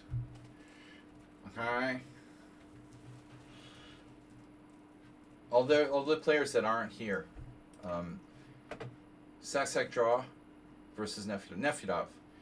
Mirales. Mule Skinner. And Layla. Okay. I don't know where to start.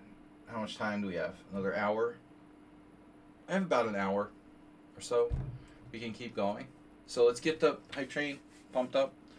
Asterbait, thanks for the donation. Bringing us up to really random 4, 5, 6, 7, 8. Making a small to mid straight. If it's a straight to the 8, today's been great. So, alright, let's just do them. Nefedov always is late. If it's straight to 8, Nefedov will be late. Let's do Morales. Morales is white. He plays e4, e6, d4. Another French. It's like French day. Not another French. Oh my god, thank god. It's either the advanced variation or the exchange. Noob. Noob 1 and Noob 2. Man, the exchange variation gets no love at all from the stats. Look at the exchange variation stats. That's ridiculous. White is a losing score. You have a symmetrical position and it's your move. Bro, that's ridiculous, seriously. Statistics don't lie. After e takes d5, e takes d5, White has a losing score. Like it's a disadvantage to move first. Unbelievable. Incompetent. We should vote an exchange French player for president. Did you guys see Bruce Springsteen went off at a concert? Actually in the UK. He went off on President Trump. Incompetent. What else did he say? I think Springsteen left the US. So much for New Jersey. Alright, Robert De Niro and Springsteen. Biggest Trump haters. Anyone from New York or New Jersey knows De Niro and Springsteen are from there. So we know.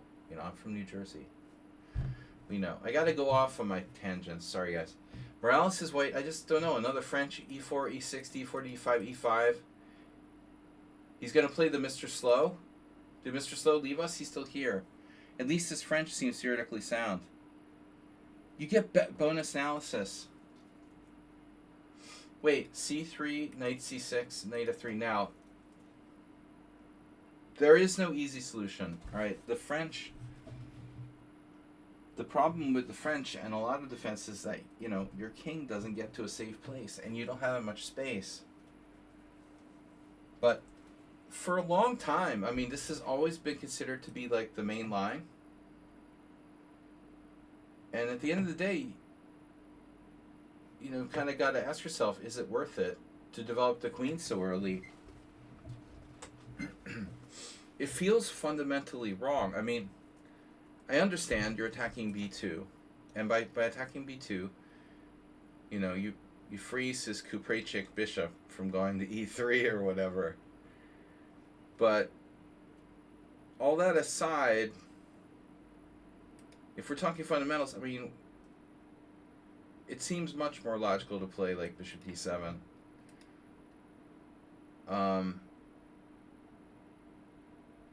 Or even the knight e7. Mr. Coffee style, or knight h6, which is the modern version of knight e7. Every good player tells you to play bishop d7. Well, I don't know which one of these is best, but I think at some point I noticed like knight h6 had the best stats.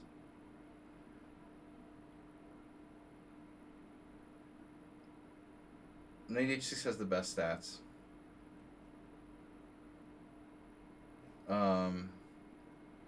Knight h6 is on Prism. It's like the King's Indian, playing knight a6 in the King's Indian.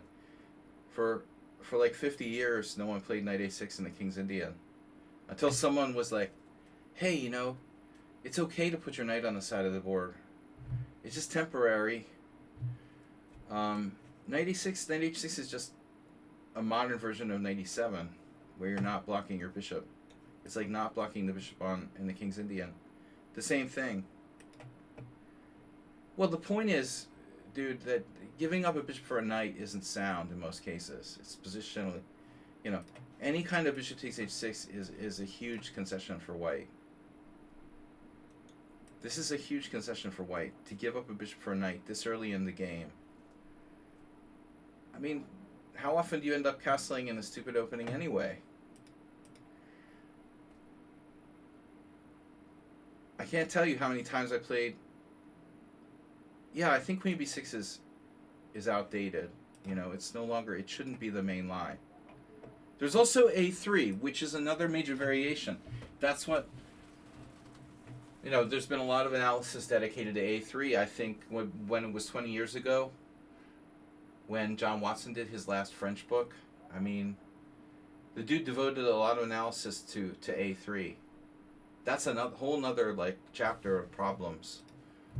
Ullman really likes playing c4 or whatever.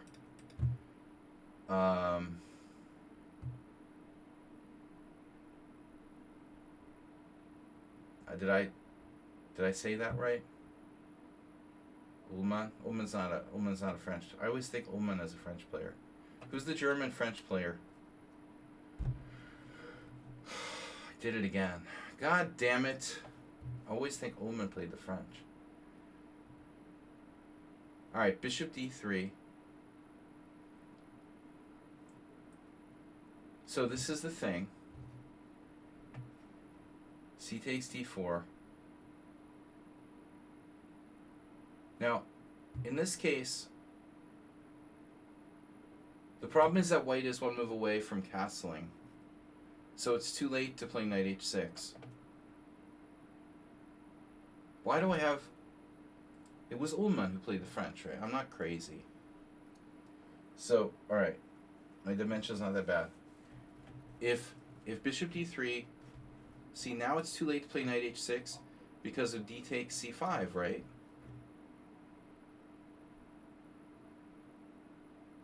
D takes c5. I don't know how good these guys are. Roberson. It's like a who's who of up-and-coming British players. Bishop takes c5. Castles. And now knight to g4. Queen e2.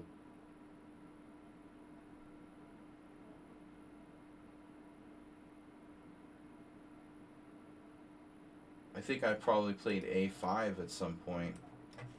Faced a5. But I mean, I think the move order is inaccurate for black. Black's not supposed to play knight h6. So c takes d4 is okay. This also... Okay, this is the other one I was thinking about, yeah. So if you go bishop d7, then I take on c5, right? Yeah, at least knight h6 gives him knight g4. Now white's just better after castles. And you have to play a5 to stay alive, yeah. So this is justified, right? C takes d. And now... Yeah, but who's the player I always confuse with Ullman? You've been watching my stream for 6 years. Who's the other German grandmaster that I said was a French defense player that wasn't? It wasn't Hubner.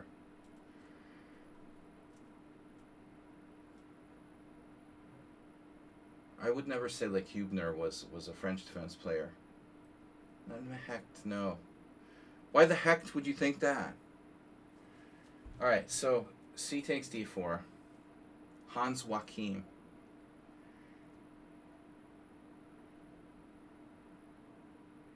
Yeah, so C takes d4. So now this is the modern castles. And, yeah. So this guy, Morales is playing a 2200. It's a blitz game. It's... Unziker, yeah, Unziker. Yeah, because his name is Wolfgang, right? I think it was because they're both Wolfgang. You know, that's my problem. They both have like weird names and they're, you know, very Germany names and they're Wolfgang. So they must play the French. It's just a Wolfgang thing. Bishop d7, rook e1.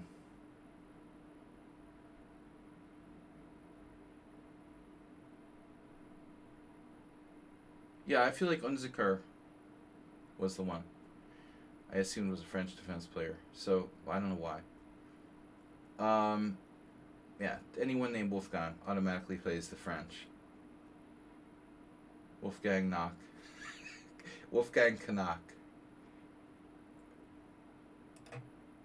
Alright. Bishop d7, rook e1. Correct. Though it looks like there's another move here. Knight on bd2. This has seen some action. A variant on the Hector gambit. Rook e1. And now, you know, so what do you do with black? Taking doesn't seem to help. We're looking at statistics now. There start to be some statistics. Knight e7 is the most common move. But everything's being tried. Rook c8, knight h6, a6 has the best score based on a few games. a6 controls b5, but it weakens the dark squares. It's not a developing move. But then again, neither is the Najdorf. h6, you know, we're getting desperate. We start playing h6, right? g6 was played in a game. And a5 was played in a game, so everything's being tried. So our opponent played rook c8. Well, there goes castle's queenside. But just remember, you can always do, you know, the automated hand castling. Just pretend it's like chess knight 60. Or whatever. So far, this has been played quite a bit. And knight on bd2. Queen e2, h4. H4 seems kind of early.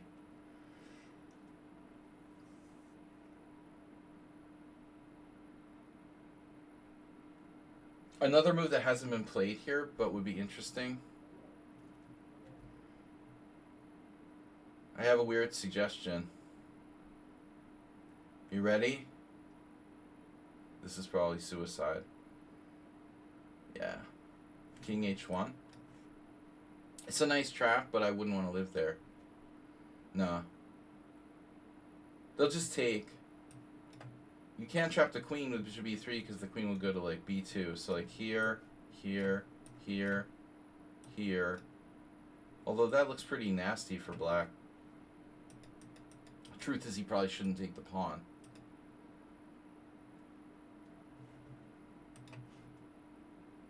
Sladji invents new move. King h1. You know what the point is, right? Of king h1. We can take on d4 and then pin him with bishop e3. We get our pawn back without a fight. So check this out. Possible line, knight e7, c takes d4. Can't take here because you get pinned with bishop e3. But there is another problem. Yeah, that's the thing. The rook on c8 is nice in terms of the c file. Okay, king h1 is not a real move, but I'm just thinking. Alright, so Morales plays the best move, knight on bd2. Apparently, this has a good pedigree. His opponent plays main line, and notice this goes back to, well, very, very far in the deep, dark past in 2021. So Johnny Hector's played the Gambit, but it probably, you know, isn't recorded in every game. Imagine before DGT boards. You know, how many games are lost? Johnny Hector probably has a whole bunch of games that weren't even like in the database or whatever from like the 90s or something. Who knows? You know, D takes C, B takes C, and so black here plays bishop C5, which is looking like a bad idea.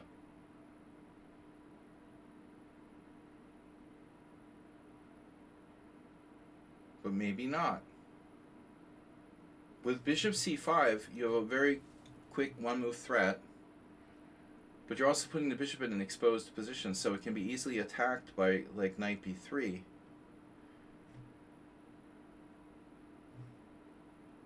Look. Oh no, Jesse plays this with white. Jesse's almost as low rated as me now. Jesse Doug Root 2463. Okay, sure, dude. Put your rating in the ice freezer. Guy's like older than me and his rating hasn't changed in like 20 years. I'm sure he's 2463. Bishop c5. Wow, there's a game with rook b1. That's interesting. But I don't know that that's the right idea. I would think black's going to move the queen again and then pull the bishop back to b6. That's the plan. He just buys a tempo. I'll buy a Val, Doug, for 300. Buy a tempo, get the queen back, and then block the b file with the bishop on b6, staying on the diagonal. It's not a bad plan. Here, white played rook b1, but I don't see the point of rook b1. Black wants to move the queen anyway so that they can put their bishop on b6.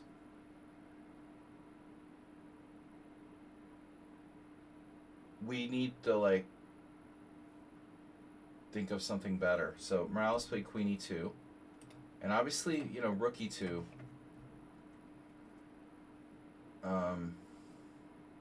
needs to be considered.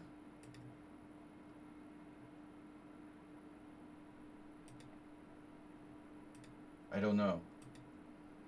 Now black plays knight a5. Not what I expected. I would think that black would move the queen back. And then the point would be to go here. Now I don't know if he wants to put the queen all the way back on d8. And then on knight b3 you can go there. But then bishop a3 is very strong actually. Still, Mr. Slow, you might recognize this from some Sicilians. Yeah, I don't know. This still doesn't look right for black. So I guess I'll vote for bishop c5 just isn't good.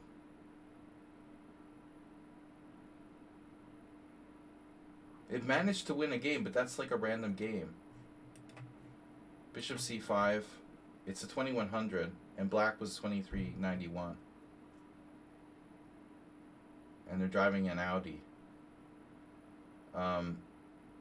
Yeah, black didn't win this game because of bishop c5. Black won the game because white was incompetent, it looks like. Yeah, so queen e2 improvement, knight a5, and now rook b1. Knight a5 discourages knight b3, so that makes sense. Rook b1, queen c7, and then knight b3 anyway. And now he should take. Always take. You have to take. You're kidding me, right? He has to take. It's a tempo. It fixes white's structure, but maybe there's a chance you could survive. What if he takes? We take with the pawn, fixing our structure, and now black has a small chance to get out somehow. Can we get out? Yeah, I admit it's still not fun. But are you going to let white play bishop a3 for real here? Because this looks terrifying. I do not like this for black. After c5, you can go directly rook to b1. Well, that's what the dude did in the game. That's what the dude did, but he lost because he's a noob. Okay. Maybe he didn't lose. Maybe rook b1 was good. Alright. Let's see what he did wrong. Uh-huh. Okay, so it looks like white didn't lose because of yeah, rook b1. Rook b1 may not be a bad move. So here black realized and played bishop e7. White has full compensation for a sacrificed pawn. And his opponent is 250 points higher. Black played bishop e7, realizing how strong bishop a3 is. So here white... I also think that Morales' move isn't bad either. I mean, queen e2... We could stop knight a5 though. Okay, and that goes back to... We're getting real theoretical here, but I think the point of the thing is that this is the best move for a reason. Ultimately, bishop c5 is inferior because if white plays like you said, they can prevent knight a5.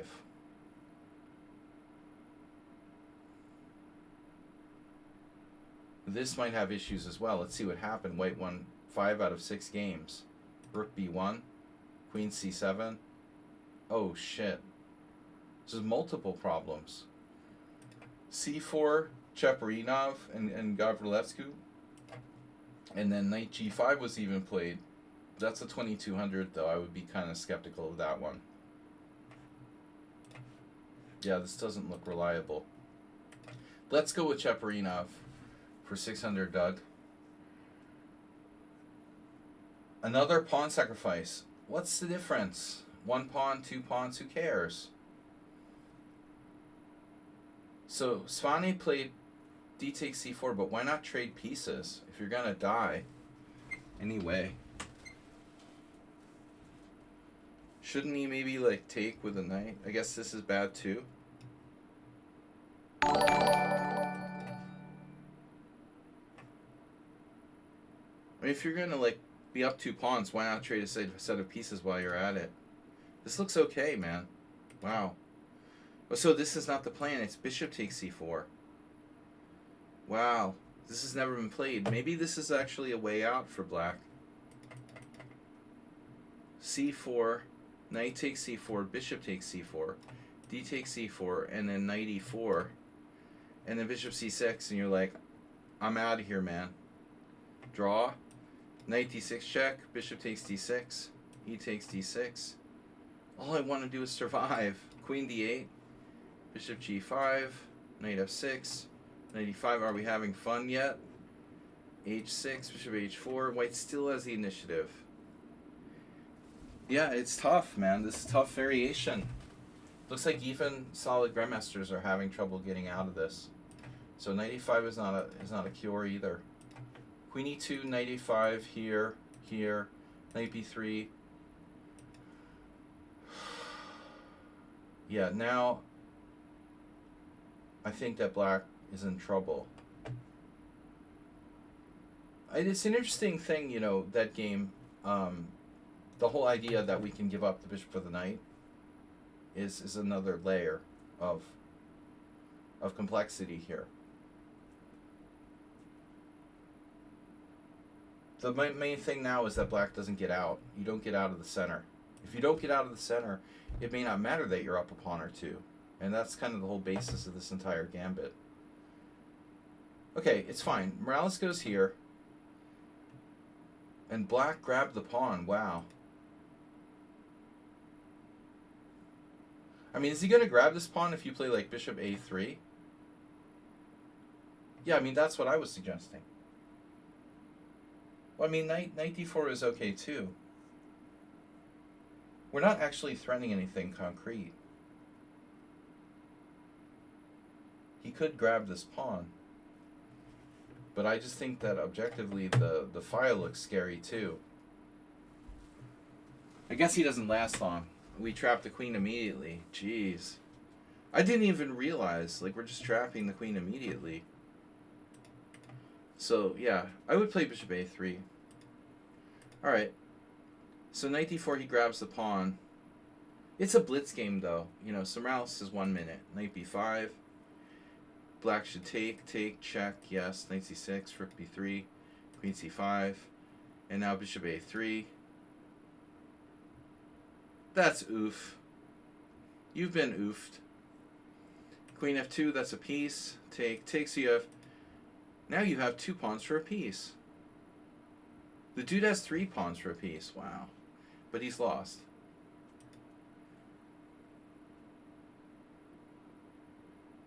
So maybe we should just cash in immediately with bishop takes c6. Keep it simple. We win another pawn back, or else we'd have a crushing rook on the 7th after bishop takes. You could even take on e7. Morales should try to keep this simple. But it looks like he had it under control. Though, yeah, maybe not. I don't like rook c3. Just keep it simple.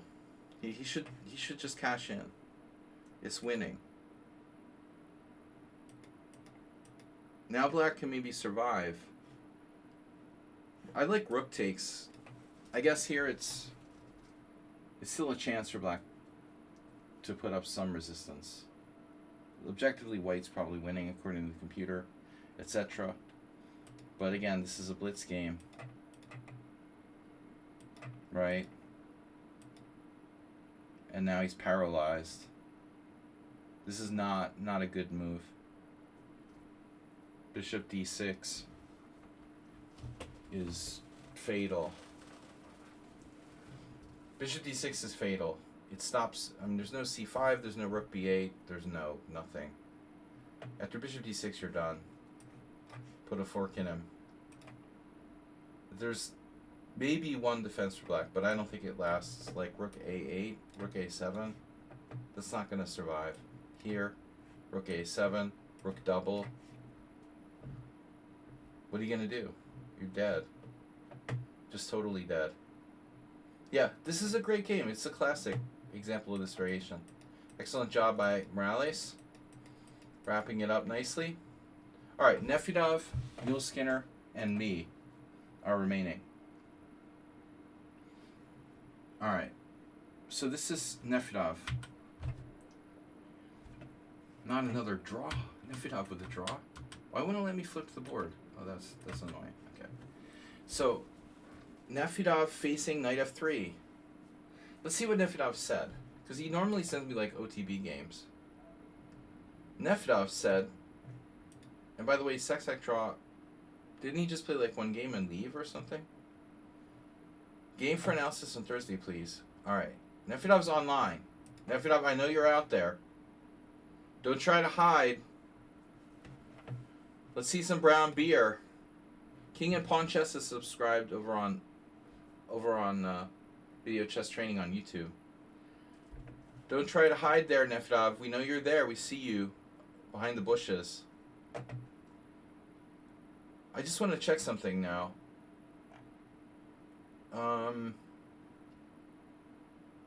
Sexac draw.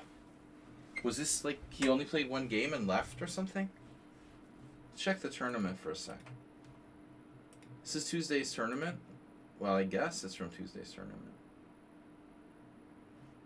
Ponde.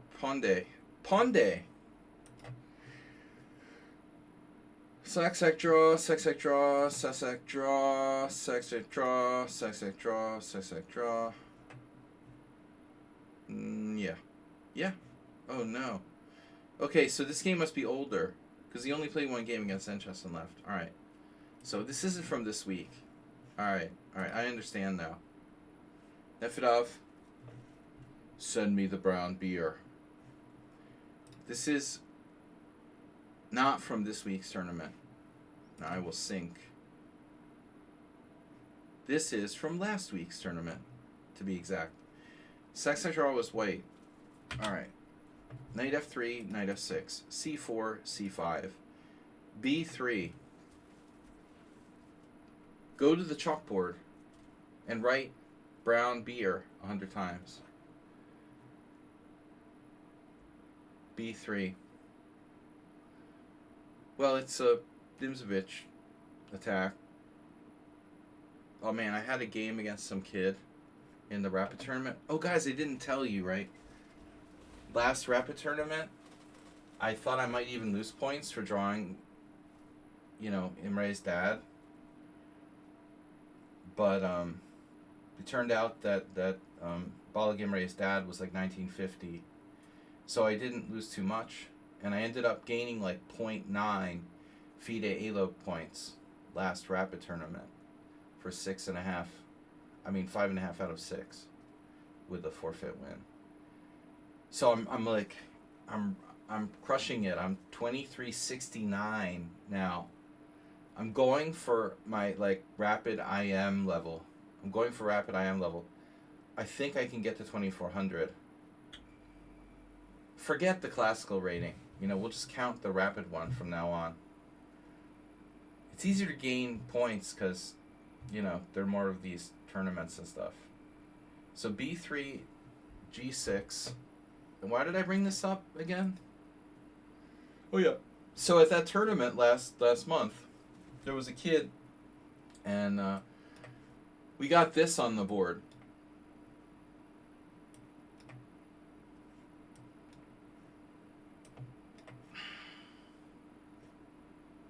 Something like this was on the board.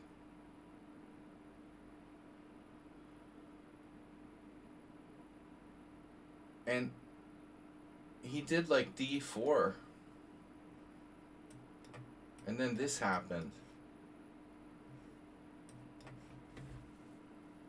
I mean, I don't think this is good for white. But I mean, I could be wrong. I've been known to be wrong.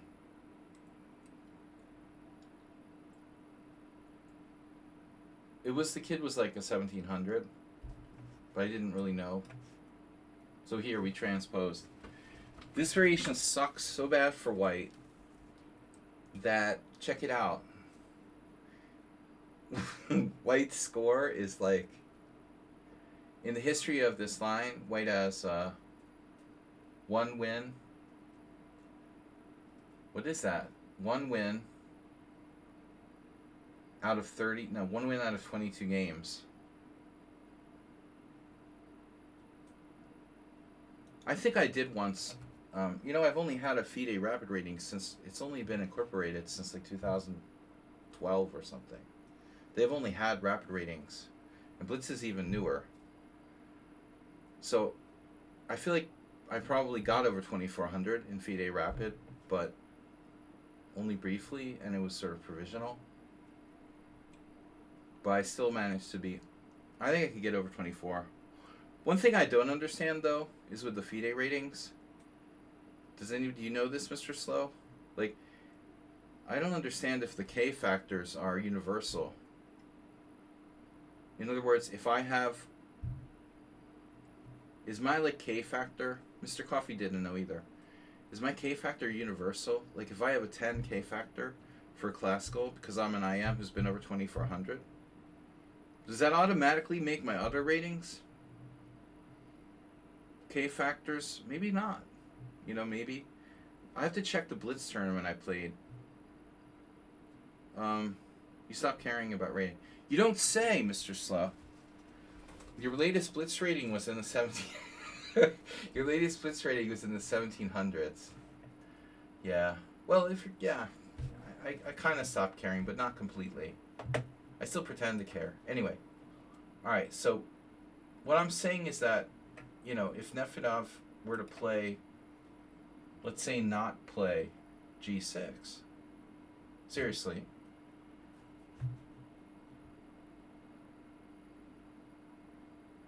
I run into another problem, though. Actually, in this week's Simul, I did knight c6. My opponent played bishop d2. I did like d6, and my opponent went e3. I would have played e5, though, if that had happened. Somehow he tricked me. I got tricked. Alright, anyway, g6 is fine. G6 is fine. Move order is fine. Nefedov's move order is fine. But Nefedov normally wouldn't do this. Of course, I never played this move order myself. But he goes with b6. This is a very solid choice. The double fianchetto. The double fianchetto. Double. Castle. Super symmetry. And now I play d4. So now it's basically Hedgehogville.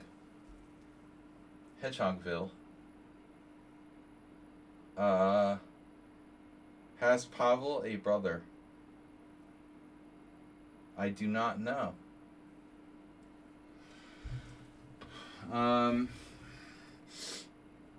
But he seems to be... He was online on Lichess, but he's not responding. C takes d4. You don't have to take, though. You can pin him with knight e4. It looks like this may not be good, though. Interesting. I told Aspie not to move the same pieces twice.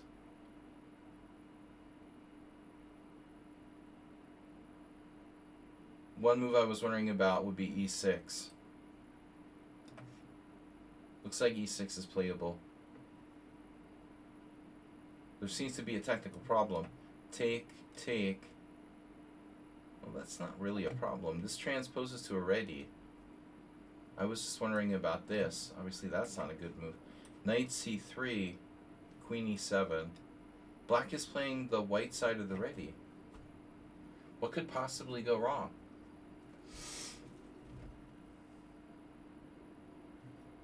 Can white possibly have an advantage here? No. So this is Tal has a game here with Flager with black in 1977.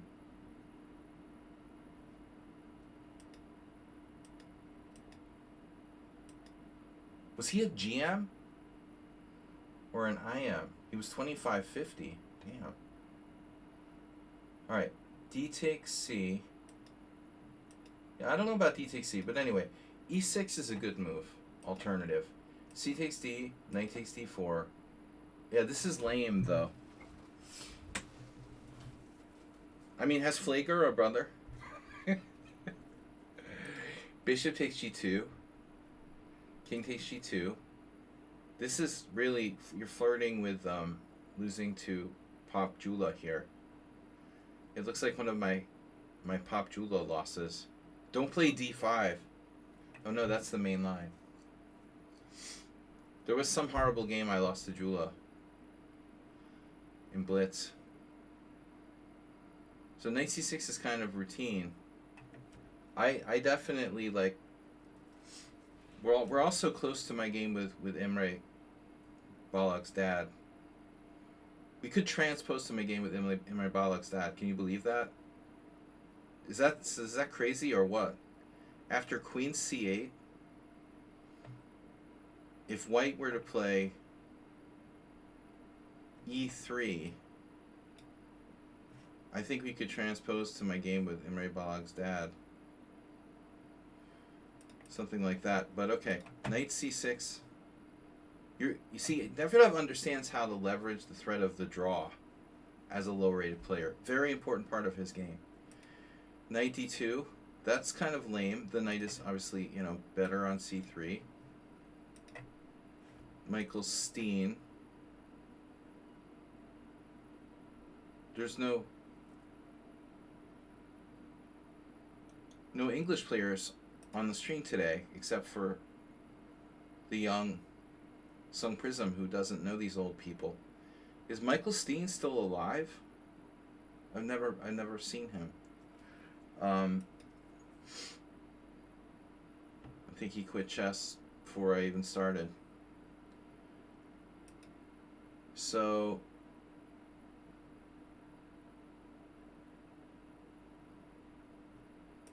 here.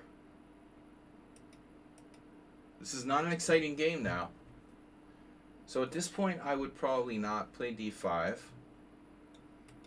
I would just develop my queen and play it like a hedgehog. Hjartarson play for win. Nefedov. d5, play for draw.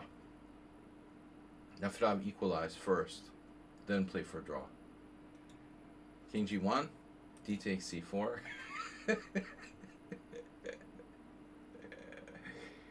Knight takes c4. This is very exciting.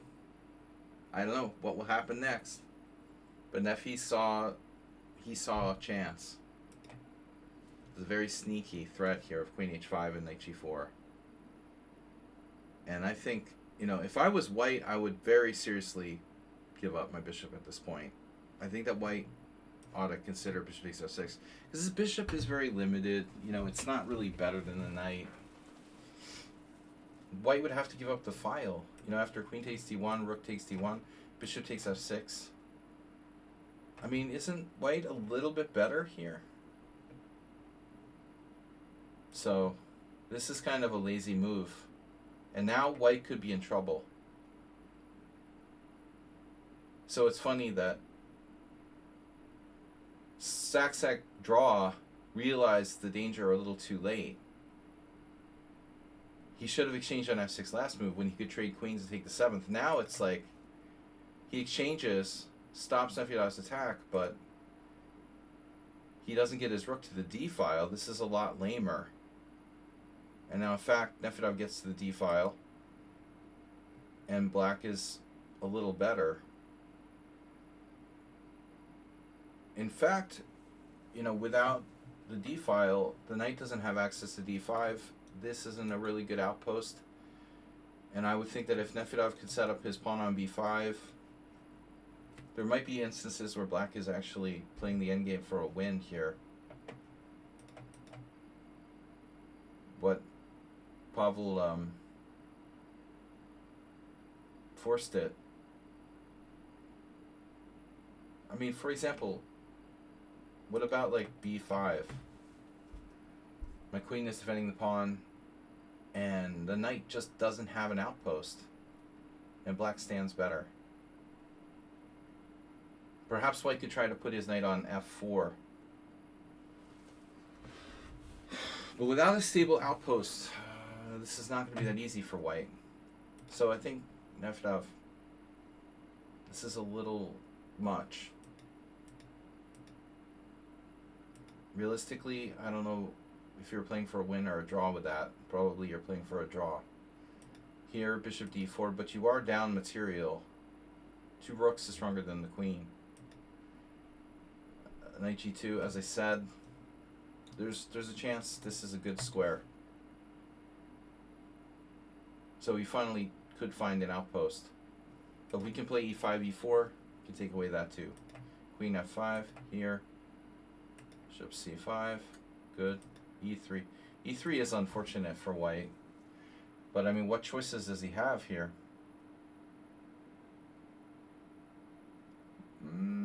He has a choice. It looks like knight f4, right? He has knight f4. Knight f4 or knight e1, as I mentioned earlier. The knight should go for d3.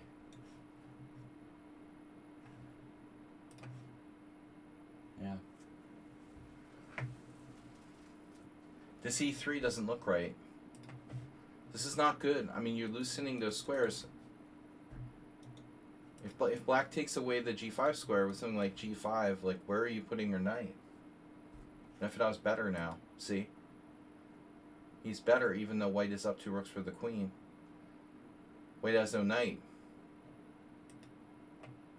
And now Nefedov played a5, but that's... I don't know what to do, though. Can Nefedov win? Maybe if he plays h5, h4, h3.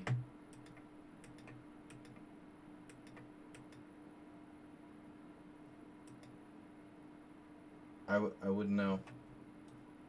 Maybe to stay on the light squares. So, queen g6. Looks good. Maybe e6. This is a bit awkward. You want to come in there. I thought white is going to play knight d3. He doesn't do it.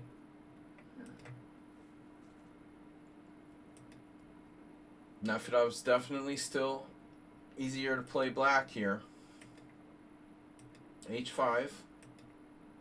g4 at some point. So you put your pawns on dark squares. Nefedov isn't here. Turkey Farm is, though. Welcome, Turk.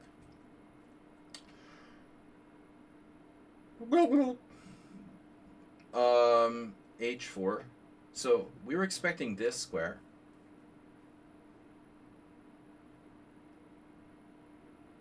But I guess maybe Pavel didn't like the return of the Jedi.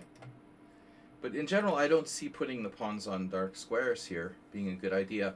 But maybe Nefedov saw something that we didn't realize. He's going to give up the bishop for the knight, penetrate his queen to f3, and then win the h-pawn.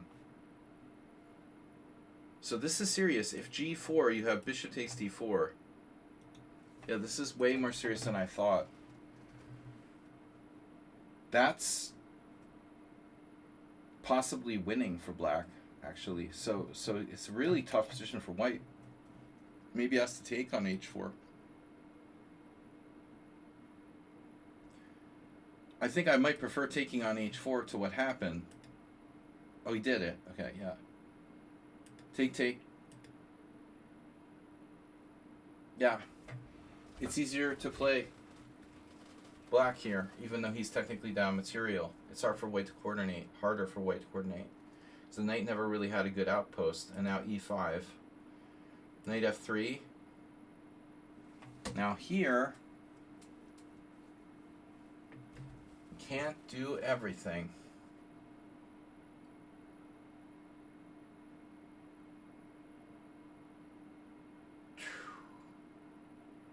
Queen c6 is interesting, huh?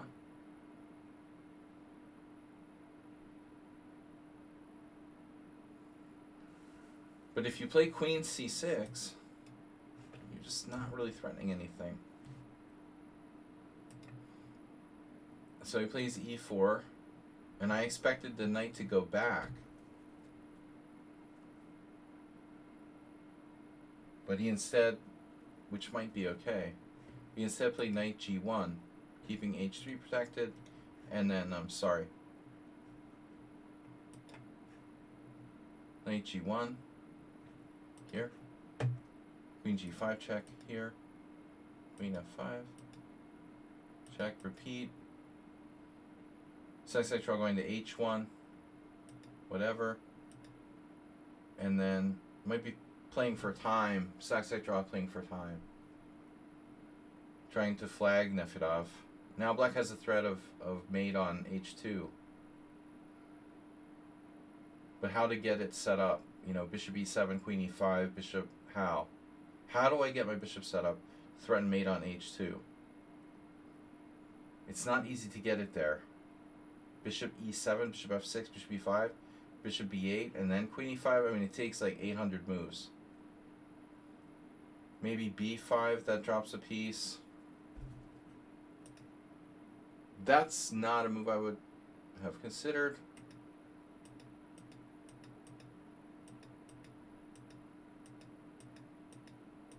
So this is just time.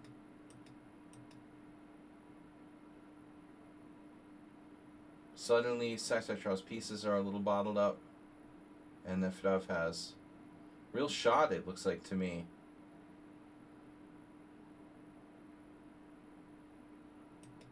Not so easy though. And Sac-Sactraw is so fast. I would say it's close to equal. Computer agrees it's equal. That was an interesting game. Not exciting though. You know, it was like nobody really taking huge risks there. Okay, Mule Skinner is next. This game was a live game. This is an over-the-board game. 60-30.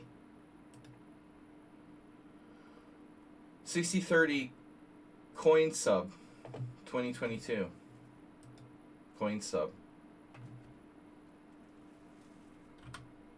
What's up, guys? We got 2 more games here. I'm going to be back for Blitz tomorrow. Don't forget to donate. I need new t-shirts. Please. No, seriously. Nefedov, so no, it's interesting. No, not interesting. Now he's here. After all that, I finished the game and then you say something. Alright. This is Manuel. Mule Skinner, you're here too. Both of you are here. Okay. The worker bees, coming home from work to analysis stream. Knight f3, d5. Thank you, Nefedov, for being here and submitting a game every week. And Mule Skinner as well. It's guys like you that keep the stream going. It's not just about donations, but being part of the the contributors, you know, materially, not economically, but materially, sending in your games, interacting, donating brown beer, whatever it may be. Thank you. All right, knight f3, d5. Mule Skinner is black.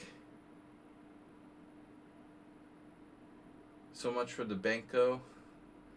Did you say you stopped playing the Benko? G3. And I know that Mule Skinner is a systematic e4 player. But this is reasonable. The bishop g4 versus everything. Earlier we had the bishop g4 acerbate game where his opponent played the Nimzovich. Same thing. You can always play bishop g4, a Tory attack. Tory attack versus everything. Checkmate says I like g6 here. Yeah, that's what move 11 like. A lot of people play g6. Nefedov wouldn't play d5, but he would play g6. Yeah, this is a peculiar move order too, because black hasn't committed to c5, so black can also try to do like a Benko move order, Benko Fischer, where you transfer to a Pirtz. You're trying to get the Slav in your repertoire. Alright. Well, you can play c6 here, by the way. There's nothing wrong with that move. But I like bishop g4, bishop g2. And now, again, if you want to play in Slav style, obviously c6 would be normal. My personal experience, I think that I've seen c6 more than other moves when I'm white. Because I have this mostly with white. I faced a lot of c6, occasional knight d7s. Knight f6 obviously can be played, and e6. So Mule Skinner played e6.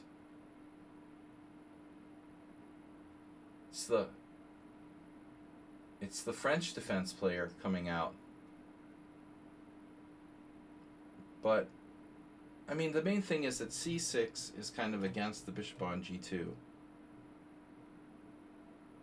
And your knight is normally going to d7 anyway. This is a Tory attack. It's simply a Tory attack with colors reversed. Ask Cheesy Noob. I have so many games with white, and it's not easy to get any advantage. But it's solid for white. You sound just like someone else I was looking at a game with recently, Mule Skinner, and I can't remember who it was.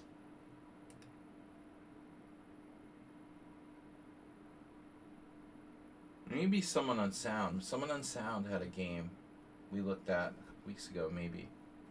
Where he also... But he doesn't do bishop g4. He had a game where he did something like... It was something with bishop f5, not bishop g4. And he wanted to do the same thing, where he just keeps like c5 in reserve. But I mean, frankly, they're two completely different systems, for the most part. To play bishop g4 in a colors reverse type scenario and expect to be able to play c5 too, yeah, it's possible, but you're asking a lot. I mean, I used to play like this. I mean, I was known to play the Smyslov King's Indian. Do you want to play a Smyslov King's Indian with reverse colors? Because it's possible. But, it's asking a lot. Because you're playing white, like you're black a tempo down. You're playing white a tempo down. So can you take the same liberties you could take if you're a tempo down? It's a lot to ask to be able to play bishop g4 and c5. That's possible, of course, but you're trying to play a system where you're moved down. Anyway, I would recommend learning it more, finely, more concretely, not just kind of like making it up But it looks like e6 is fine. You can do what you as you say, but I mean, white is going to play c4 at some point. And if white plays c4, you're going to have to watch out for this, for this. So when castle here, I'm going to expect a lot of games to go with solid moves. Knight f6, knight d7, c6.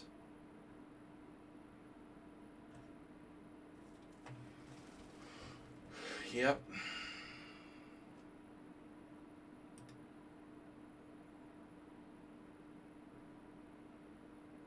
I'm just thinking, I normally look at this board with white. What would I do with white now? If c4, I've had this position, I played c4. And normally black plays c6. If c4, c6, then there's a million games. Because you're threatening bishop takes f3, bishop takes f3, d takes c4, queen c2, knight e7, knight d7, queen c4, knight e5. There's an Elianov game that went like that where he was involved. So anyway, c4 is the sharper move for white, but it looks like d3 is fine. Yeah, you could play c5 if white plays passively, and even go. It's a backdoor move order to a Smyslov King's Indian. But I will caution you, let's just say that happens, it does, in the game. Now I'm going to turn off the master's database here for a second. I don't want to see it, to be biased. Remember, when you play c5, it's turning into a King's Indian. But you because you played a funky move order, your bishop's out on g4. E5 is not covered, so I'm thinking that you have a hole here in the position, with white having knight e5. So you're kind of like between a rock and a hard place. In other words, if you do knight d7, then you don't want to play c5. If you play c5, then you want your knight to be covering e5 so white can't go to e5. There's kind of like no way to do everything.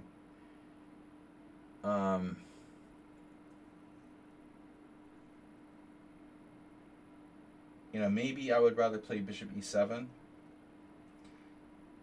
and wait one more move before I commit to the c5 thing. But I'm going to guess that a smart player here with white is going to be hitting you with a combo of like knight e5 and c4, probably. A thinking player. Like, I made a huge bluff in a poker tournament, a poker game last week, because my opponent was a thinking player. But here, this is only going to work against a non-thinking player. A thinking player is going to call you here with knight e5. Now the question is, how good is it? It may not be that bad for you. But I don't even know whether you should go to h5 or f5. Probably h5, keeping the pressure here. And now on c4, we got issues, because you brought your bishop out to g4 early, right?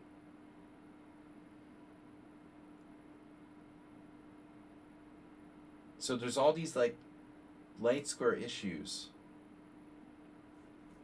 Maybe you can make it work, but I'm skeptical. I think that this is probably the quote-unquote refutation.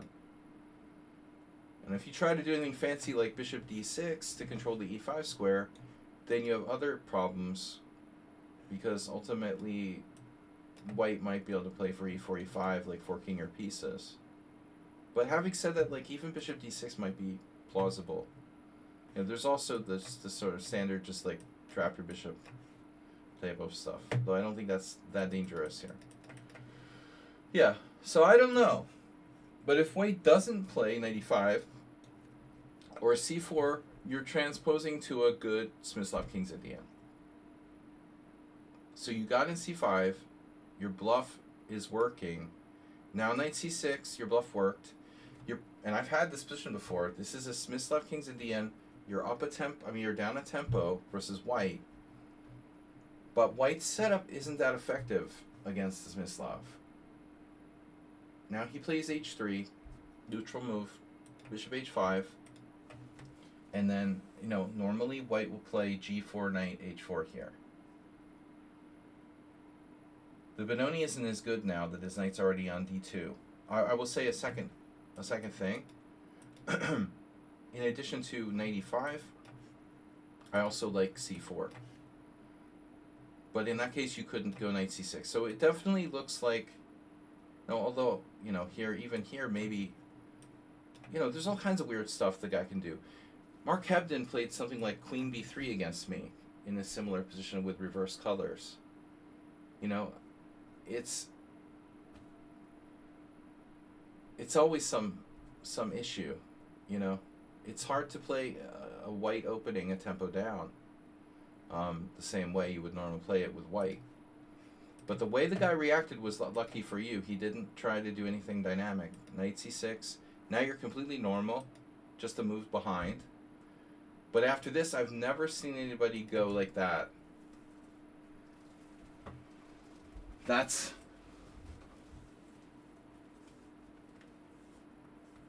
interesting. It's kind of a Dutch trick. It's very Mark Esserman-like.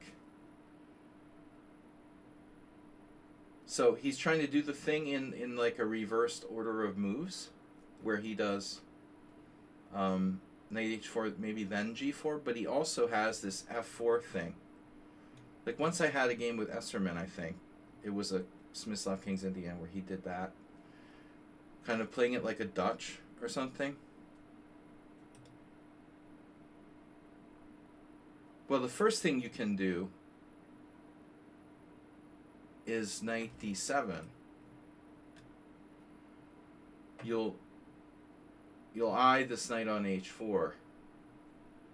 And I would expect my opponent to probably play f4. So this is morphed into a Dutch. Bird's opening, what have you. No. This is okay. I mean, whatever. If you have to play bishop g6, you have to play bishop g6. After knight h4 though, wow, I didn't even like think of g5. It's such an unusual move. It never even occurred to me. But this actually makes a ton of sense. I've had some occasional games where I played the white side of King's Indian Smyslavs where I do some K-man stuff. And the normal K-man is something like queen c7, castle queenside, you know, but it's so rare that that would be good. Because you're facing a guy who has a bishop on a long diagonal here, and normally they're going to open it up with like c4. Castling queenside in King's Indian type, Benoni, obviously Benoni. Castling queenside, you know, for the white player, in this case you're the white player, is generally only good in positions where the bishop's diagonal is blocked. You know, if the center is locked, like e4, e5, d4, then you could play like a Makaganov King's Indian where you're actually, or Samish where you're castling on opposite sides because the center is closed. But here, you know, the position is kind of fluid, so it could still become a Benoni with like c4. I don't really, you know, normally like to commit to this type of thing. Another good move is queen c7. But, you know, he's going to go g4, and you're going to go bishop g6. And when he goes here, he's like technically threatening to trap your bishop with f5.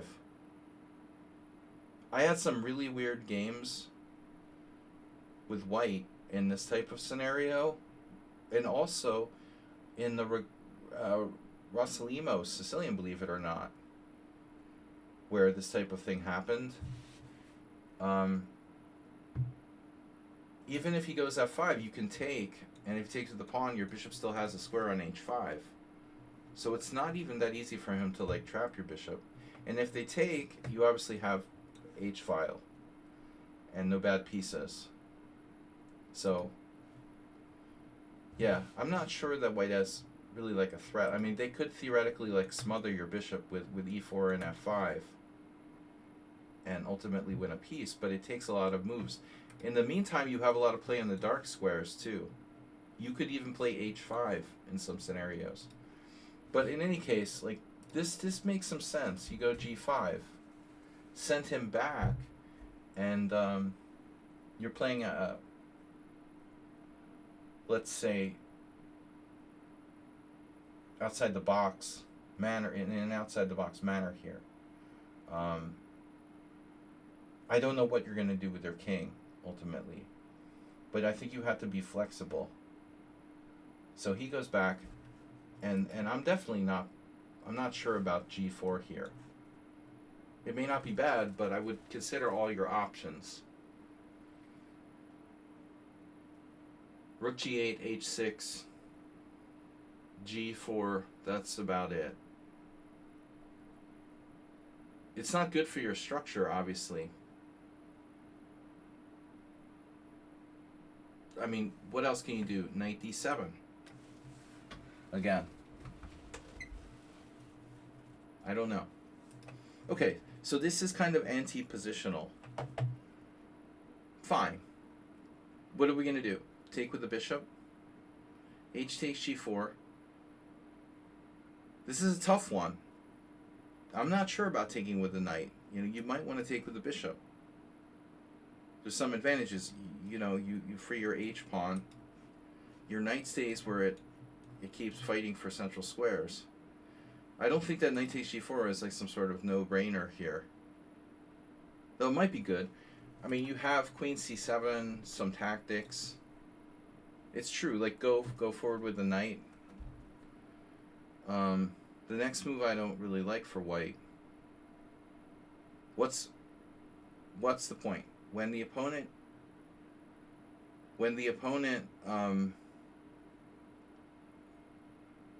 attacks on the flank, we should open the center. You know, he wants to play c4. And c4 would be, it maybe is a good move.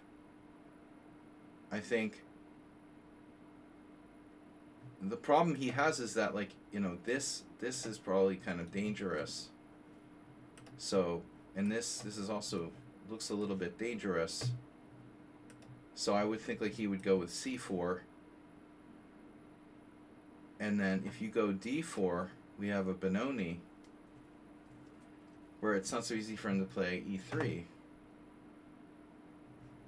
Although I'm not sure about your position either, ultimately. Alright, let's see. So this is kind of a crazy game. Knight takes g4, c3. That move doesn't do a ton of stuff. I'm not sure how constructive this is. The only thing it really does is open up his queen.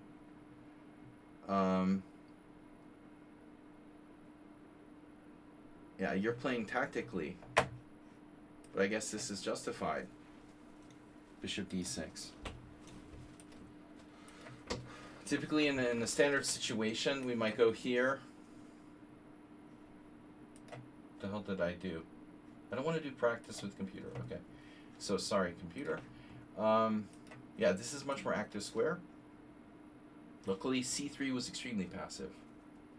So you can start to threaten like primitive stuff here. Rook g8, maybe even queen f6, queen c7. He plays queen e1. This is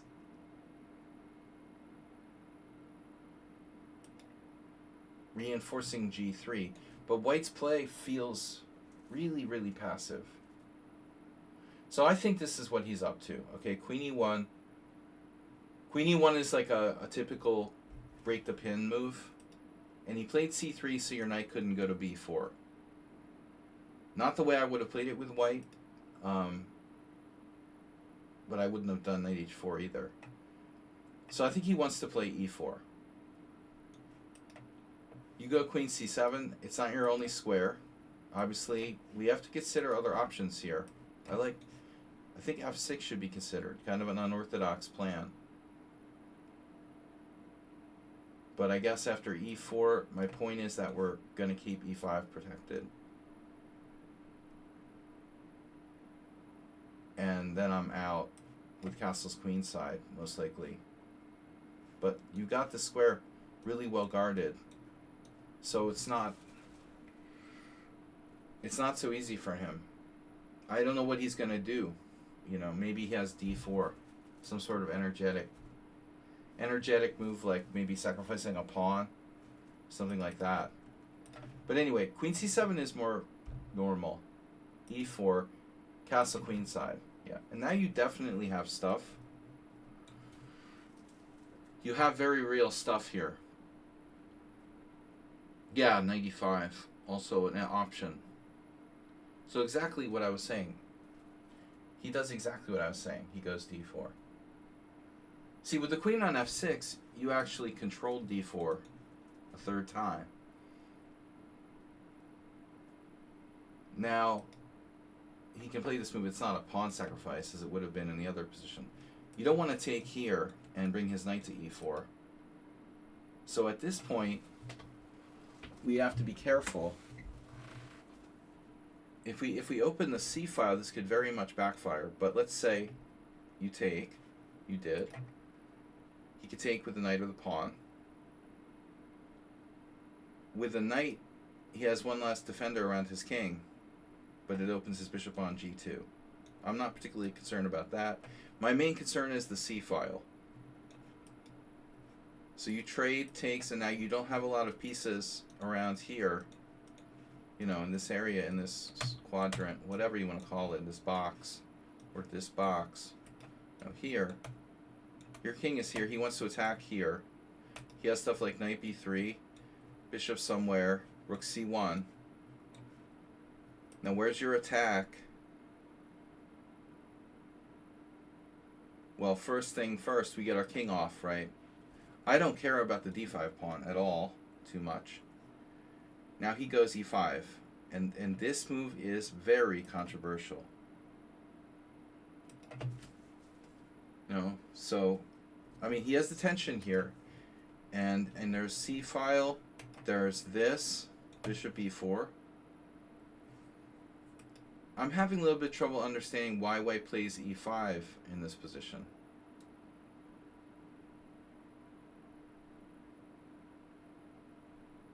Does he have a tactical idea? Because to me, it looks like he takes pressure off of d5, which is going to free you to do stuff, other stuff. Now maybe he has a plan, but it wouldn't be my first idea. I would probably, if I were him, I would play knight b3. Keep the tension.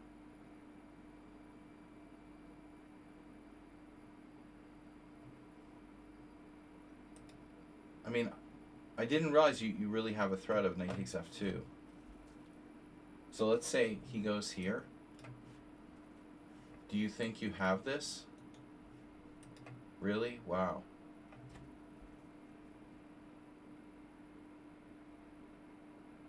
It's possible that he would have like e5 as an answer to that.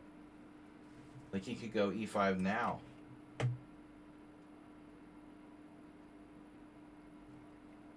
So knight f2 after d4. Same argument, right? Anytime black plays knight f2, can't we go here?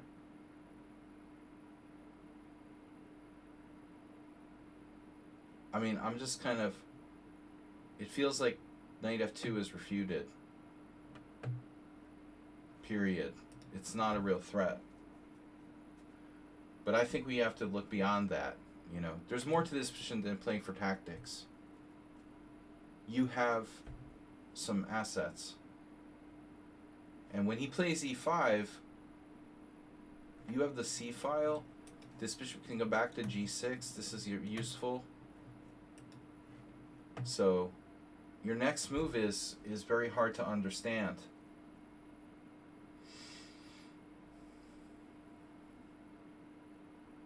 I guess it was about keeping your knight protected. Okay. So bishop f8 is about keeping your knight protected. But here we have to calculate.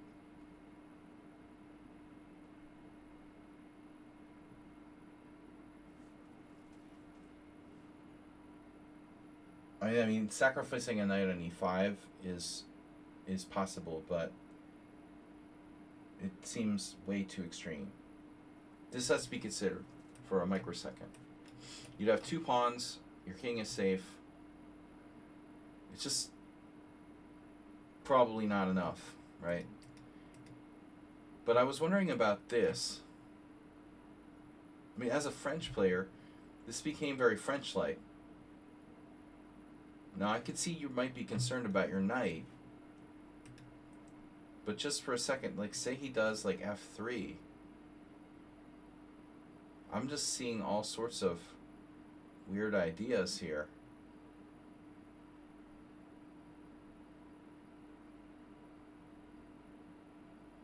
Don't even know how this goes. I mean, obviously there are a million sacrifices like this. Takes, check. Let's see. Yeah, this isn't enough. You have to simply go back. But it's not that bad. You know, that's the thing. I think that black is okay. But I don't like bishop f8, you know. Knight b3. Is this bishop g5 going to be a problem with tempo? It is. It is. So I think on this move you have to go here. You might even have to give up your bishop. But look, there's also this. And bishop a5. And b4 and bishop b6. I don't know. Maybe this is strong for white. But dude, you have threats. You have this winning the exchange. He has huge weaknesses inside. I know from experience. Overextending myself. But I would do anything to not play bishop f8 here.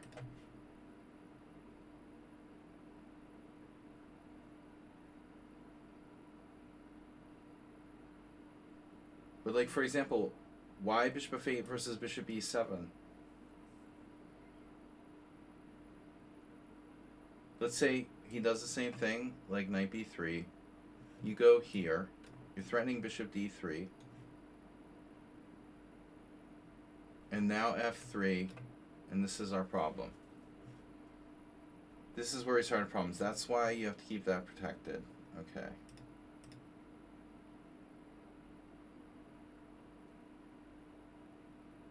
This is the issue. Bishop e7. So this move would buy you some time. Now, if a3, let's see. Wow, the computer thinks you can still play bishop e7. Okay, so there's a tactic here. How does this work? Yeah, I see. So inducing a3 is good because when his knight goes to b3, it won't be protected. That gives you some extra tactical possibilities. First you go there, and then you induce weaknesses. Then if knight b3, this is hanging in a lot of variations. Fundamentally, black is okay here. But bishop f8 I don't like.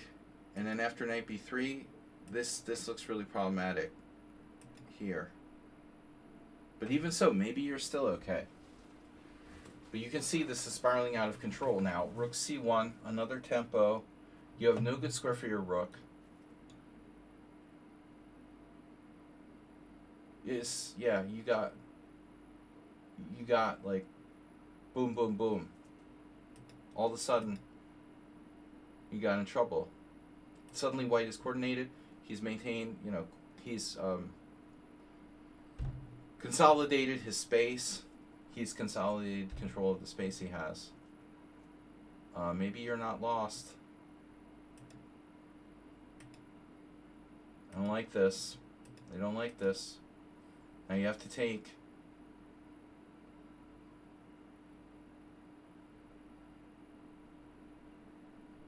You can't live with that knight on c5. There's no other option. You have to take. So what do you think? He takes with the rook or takes with the pawn? Yeah, you're in trouble. Takes to the rook, your knight is going to get trapped with f3, right? So it all comes down to that moment, you know, where you chose to play very sharply against this player. But I will go back to the other move. Let's see what the computer says here. This is kind of outside the box suggestion. Queen f6. There's something like stonewall attack about your position that makes me like this. Queen f6. Sort of the same thing, but your queen plays a different role here. So it's not blocked by your bishop. e4. You can't take. You have to castle. You got increased control of e5. Now, like I said, his best move is d4. But compare this to the game now. Let's say he did the same thing he did in the game.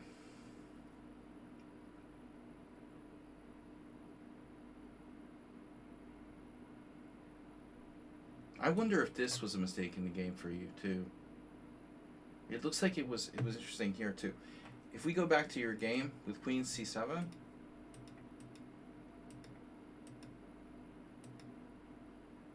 the computer doesn't like you taking. I didn't hate it, but now, most interestingly, it doesn't like trading knights on d4. I still think you're okay. But notice how the evaluation really goes up when you played knight takes d4. I paused when I saw this position. I wasn't sure. I also feel a little bit weird about allowing knight takes c6. And I definitely don't want to allow knight b5. But it raises a question as to how serious is the threat of knight takes c6, basically.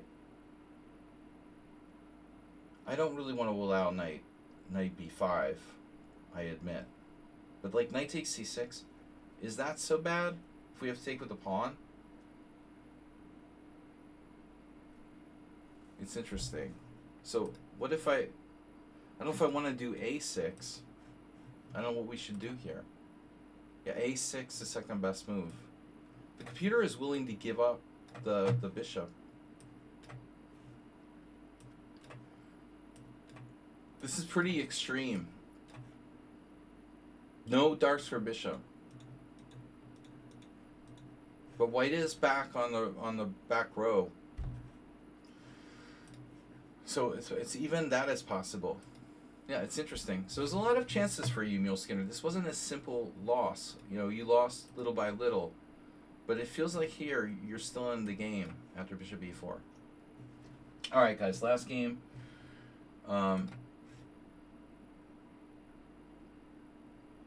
Those types of positions are real interesting for me because I played that structure so many times.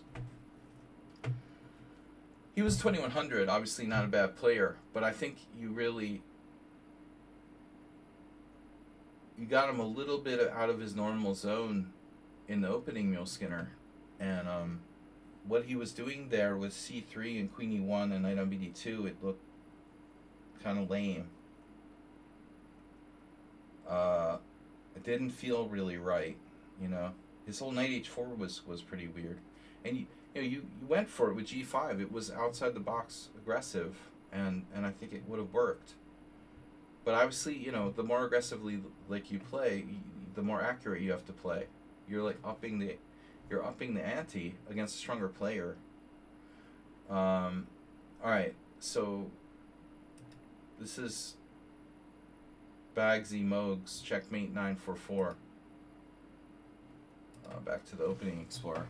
So knight f3, knight f6, c4, g6. Guys, I just want to remind everybody, thanks for supporting the stream. Don't forget to donate some gift subs before the night's over. We had one gift sub from Mr. Slow. I got to fix the camera. All right, camera device, properties, deactivate, activate. I don't know why it does that. Does anybody know why the camera like suddenly goes blurry while I'm like middle of streaming? All right, G6. It's a standard Logitech camera. You set it up on knight of bd7.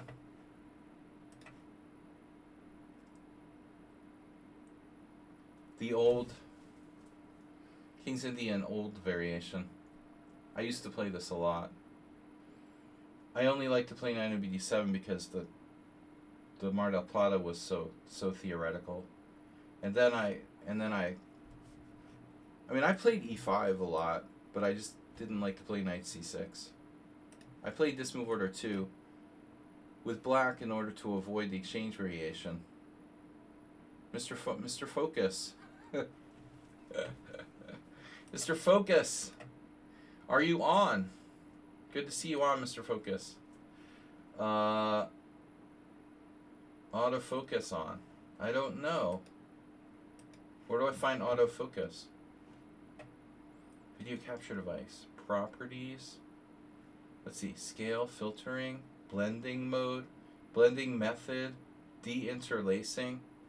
I wonder if spell check would even like accept that as a word. Hide, remove, rename, filters, properties. The color out of space. It all sounds like a Nicolas Cage Lovecraft movie. Apply rotation data. It's all too technical for me. Advanced. Hardware properties. Yeah, I should be looking. Use hardware decoding when available. I'm not going to mess with it. It's fine. So, never take tech advice from a guy who's a manager at a donut shop. Where's the Uber driver anyway? It seems like Uber drivers spend a lot of time at Dunkin' Donuts. You get a lot of Uber drivers in there? God, if I took Uber, I'd probably find someone who owes me money. I told the story on Tuesday. Was it Tuesday? I don't remember what day it was. I told the story on Tuesday how I got on the bus and the bus driver owed me a lot of money. Turkey Farm subscribe with Prime. What's the chance there's probably like 500 buses in Budapest and like 1,000 bus drivers? What are the odds you get the bus driver that owes you a shitload of money? Castles. Alright, so we start from here. You castled. There's also bishop e3.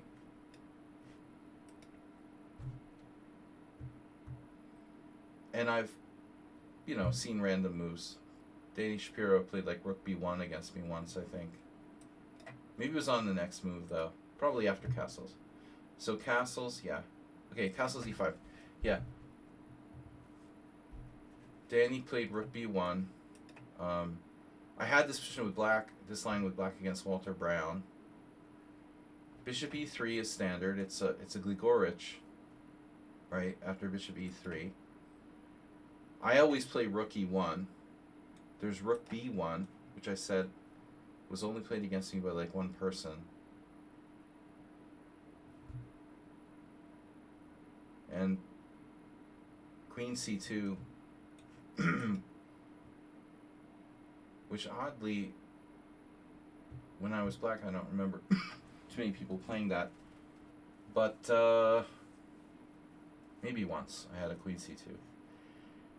So anyway, bishop e3 is the main move. I like rook e1. Slightly less theoretical. Bishop e3. And now, of course, black can play knight g4. And that's like regarded as a main line. I remember there being other moves, right? h6 was popular in the... I remember that move from a quad in the late 80s. So h6 is even possible. Boris...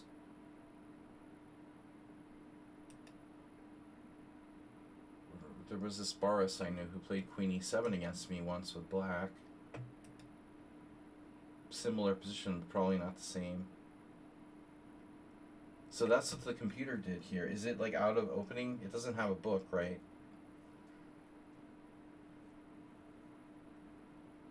But I don't know. Queen e7 is a fine normal move. Like, kind of makes sense. It's like it kind of makes less sense with the rook on e1. Yeah, no, I faced Queen e7 once in a different move order. Okay, not here. So this is a move. Look, it's been played by some high level players. Mr. Slow's favorite. So not a common move though. You know, I don't know what theory says c6.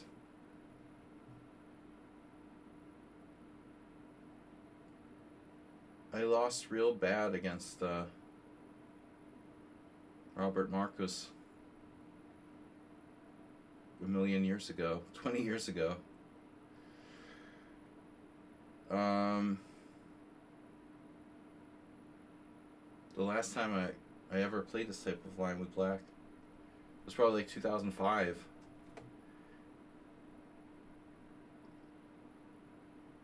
But I probably played knight g4. Knight g4 was the well-known, that's like well-known as the old main line.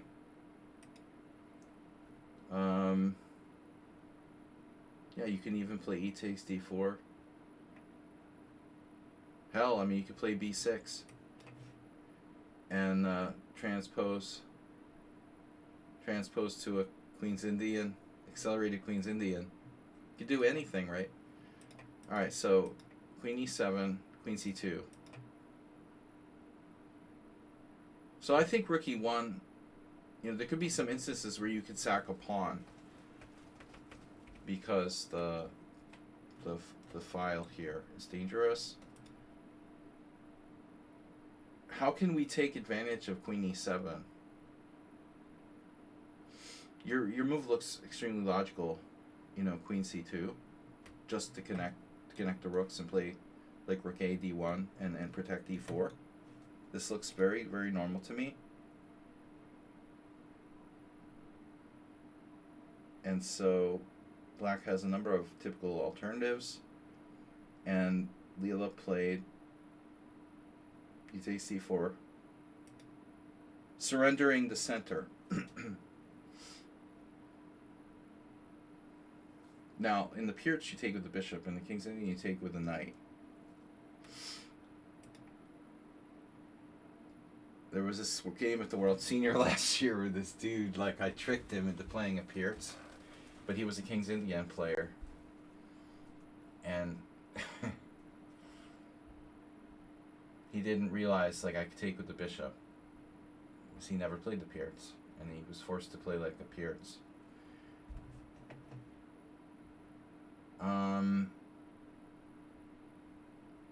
So most players here play c6, rook e8, obviously attacking the pawn. So if rook e8,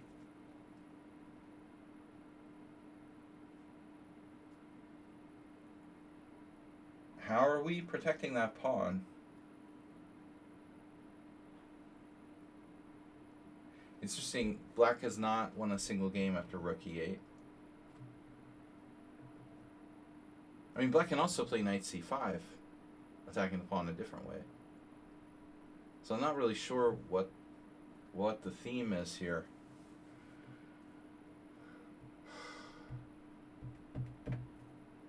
We can play f3.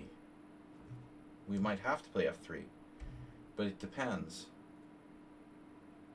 You know, if we play f3, our bishop is not protected, and there can be tactics. But rook e8 is not weakening black's structure. See, this is very interesting now. If rook e8, there's two people who played rook a d1.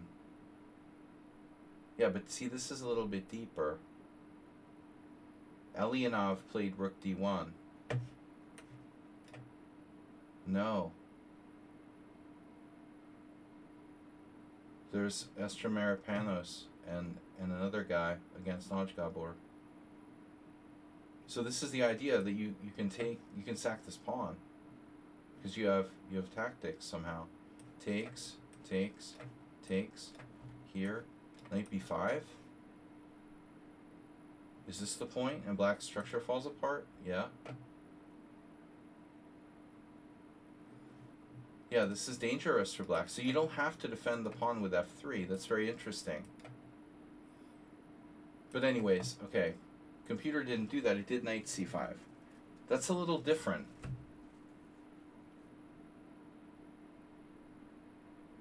So, I mean, maybe this move is better. It doesn't give you the option of rook d1. Why? Because you have 3 attackers on e4, but 2 of them are knights. One of them's a queen. If I go something like rook d1 now, you take... And then when I recapture, you just, like, take with a knight. It's game over. I can't ignore it now. I have to play f3. And so now, there's only a couple of games. But you're seeing all the games were very strong players with white. And they only scored 50%. White is definitely, like, better here. Turkey Farm! Wait for it. I don't understand. So Turkey Farm's gifting a tier 1 sub to community. Isn't that what Mr. Slows said? Didn't it say 102 out of 110?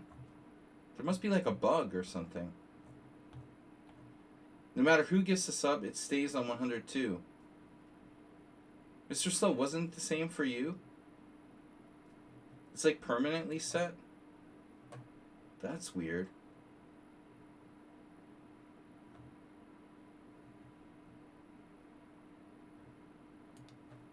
Turkey Farm gifted a tier 1 sub to the community. Mr. Slow did the same thing earlier, and it still said the same thing. 102 out of 110. That's weird. There must be something going on.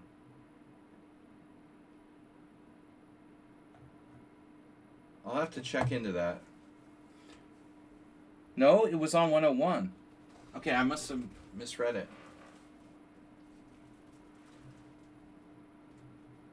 I thought it was 102. Did it say in the... No. It only says there. But thank you. The important thing is that you did... Maybe I can see. Wait a sec.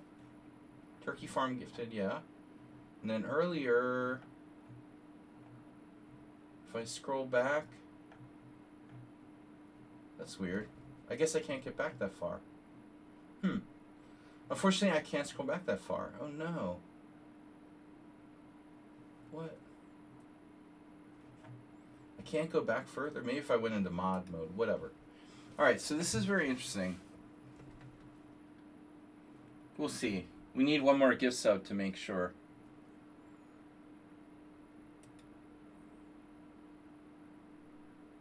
Now rook a d1, of course, a very natural move, but I'm not sure. I don't like this bishop on e3 being not protected.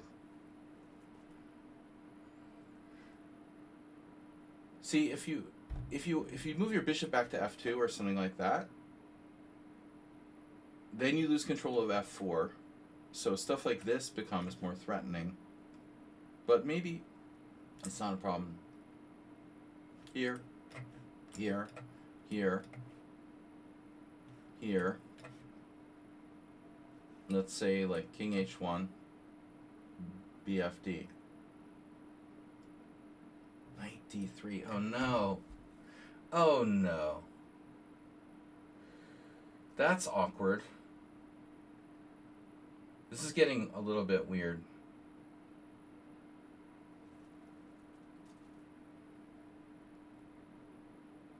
It's in there. Okay, I can see what you calculated. Alright. So you ended up playing bishop f2. Oh shit. So you did the move. Oh. So, you know, it's interesting because Fernando Peralta lost against Mosesian, the weaker guy, the older one from who lives in Spain.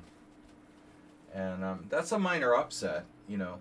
Peralta was 2600. So that's kind of a big deal for him to lose to a weaker GM with white. Not a good result. And then Schandorf versus Mortensen. More like a friendly draw type of Danish day at the office.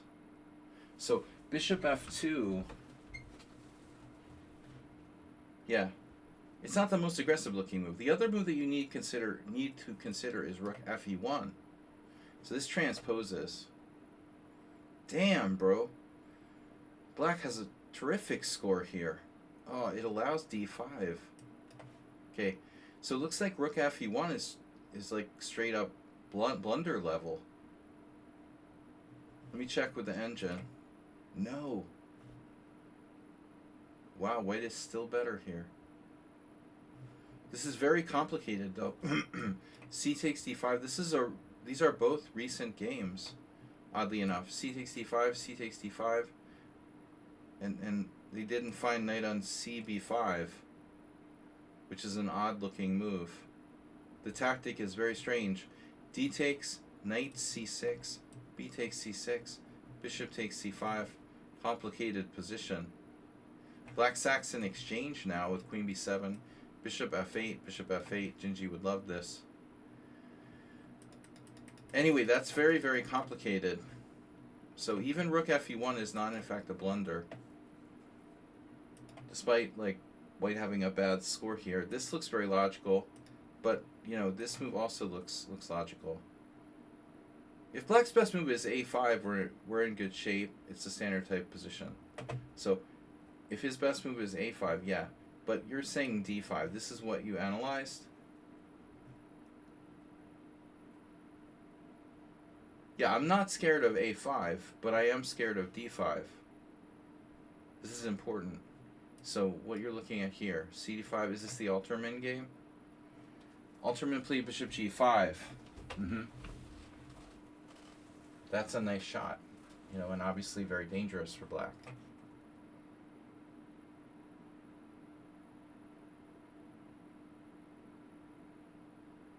Yeah, this looks like the kind of game I probably saw a long time ago.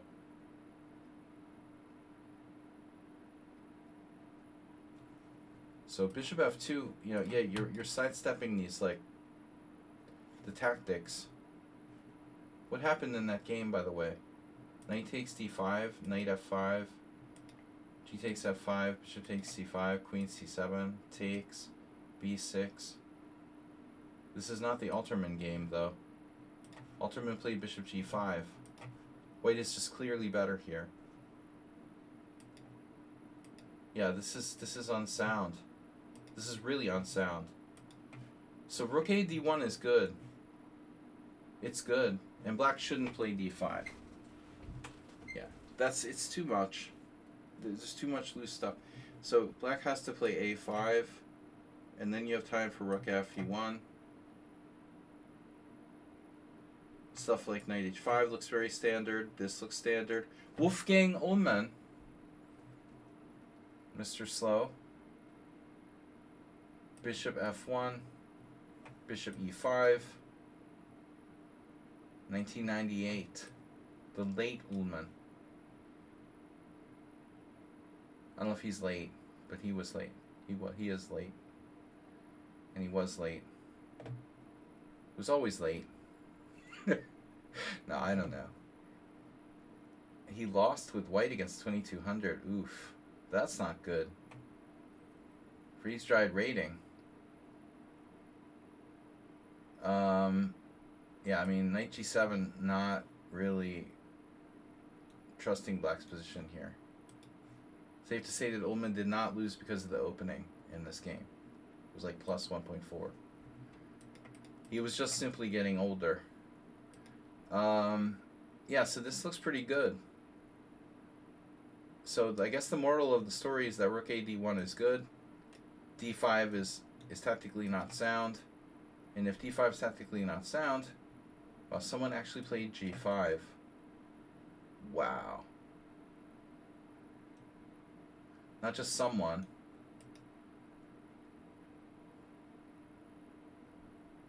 That really works?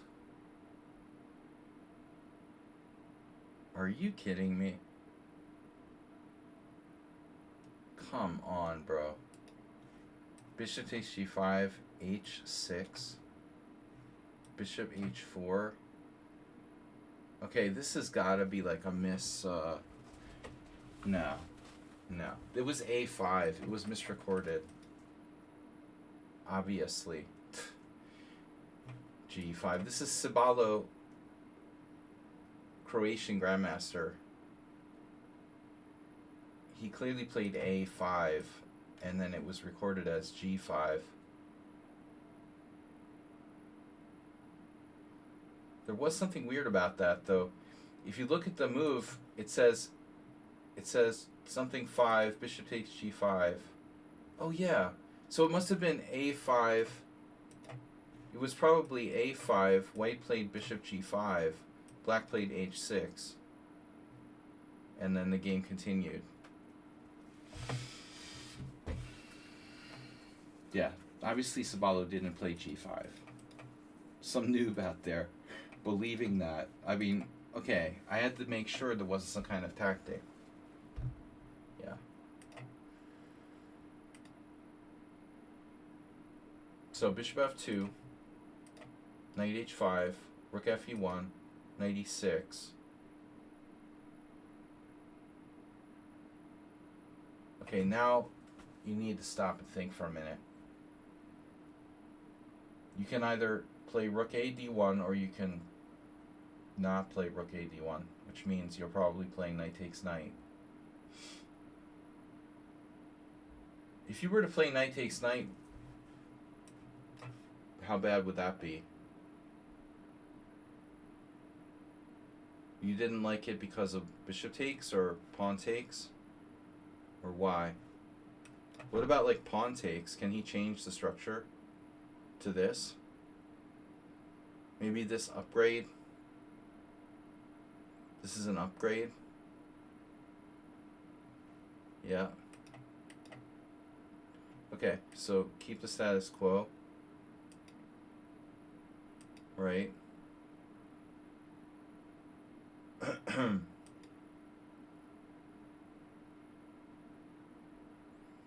I was afraid that he might have like queen h4 now.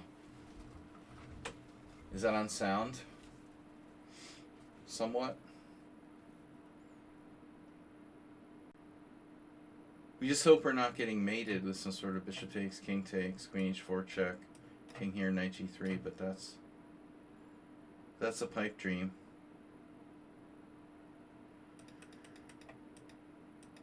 That's not how it works. So he takes bishop takes, and now what should black do? Well, bishop e6 doesn't seem like enough. So if he plays queen h4,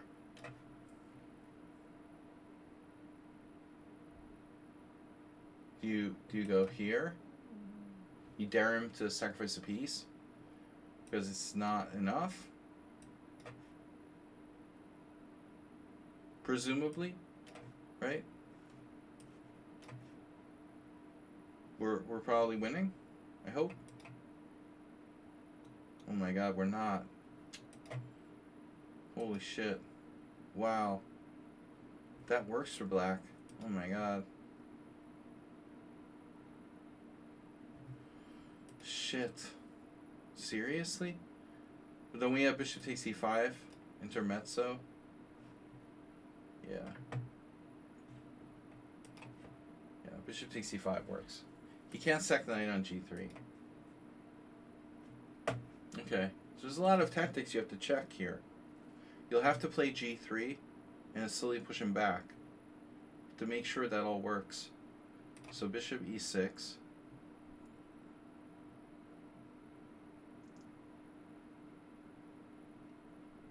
And then I don't know what to do exactly. I mean, the text move looks very solid. Preventing queen h4. Queen f6. Yeah, I keep forgetting you're playing the computer. Yeah, I keep forgetting that black is a computer. So I don't like playing computers anymore. Because I feel like you definitely don't want to do it too much. Maybe on occasion. It's going to alter the way you play.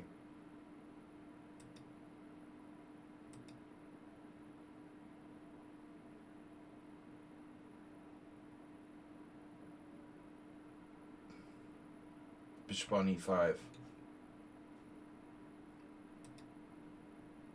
I didn't expect g4.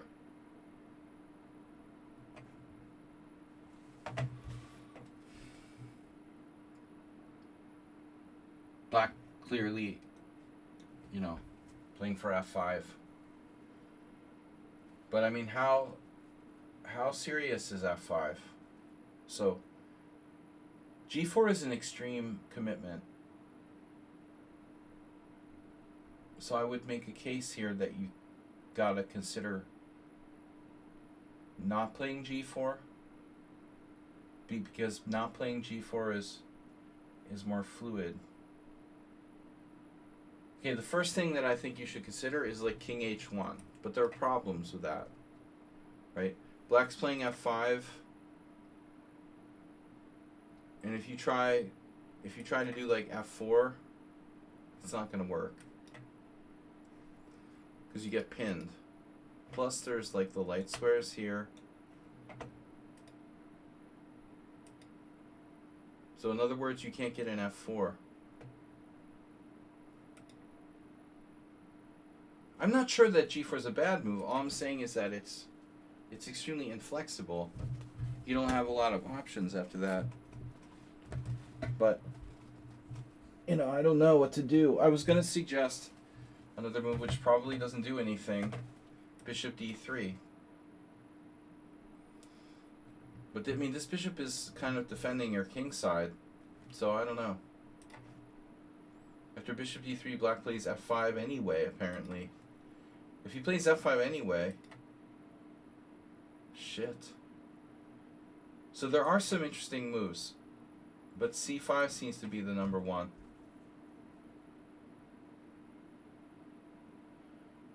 This is the only move that changes the structure, ultimately. You know? And that would make his bishop on e5 a little more shaky. So that looks like what you should do. You know, I'm not real convinced by bishop d4. I mean, you could have exchanged that bishop earlier. The St. Louis Chess Club is rating with a party of 46. Thank you for the raid, St. Louis Chess Club. Say hi to Doug Eckert for me.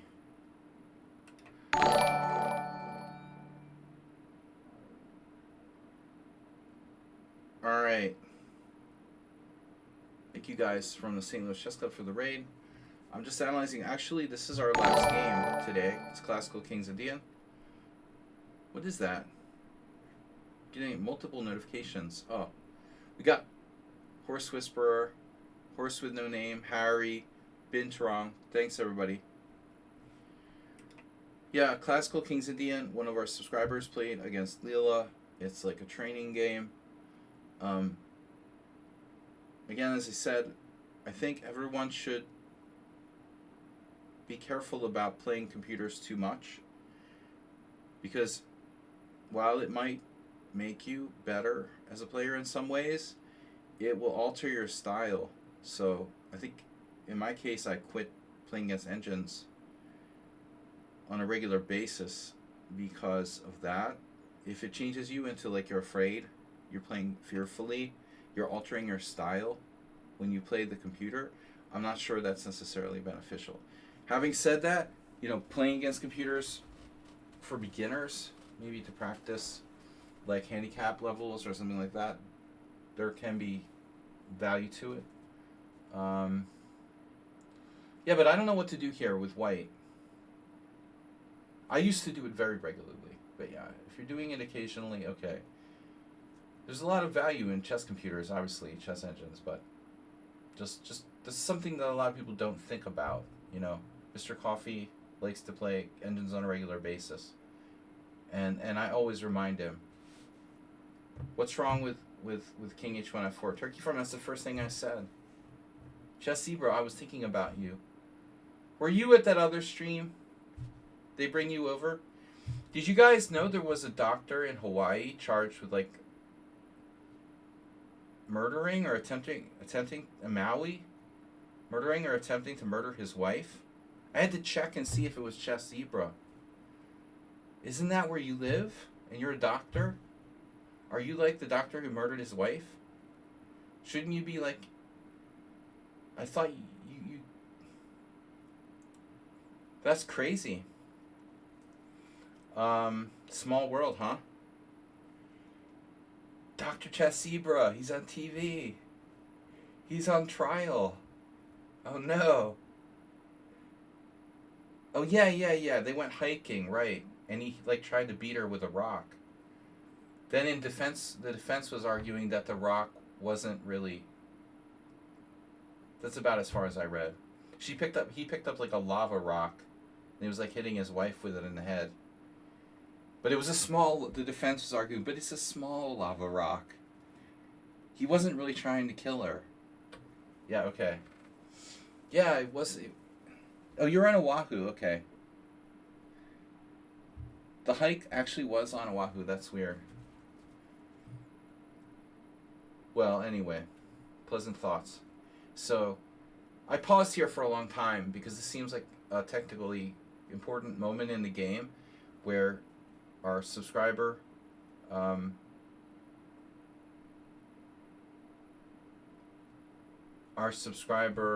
suggested, one of the viewers suggested King H1 and F4.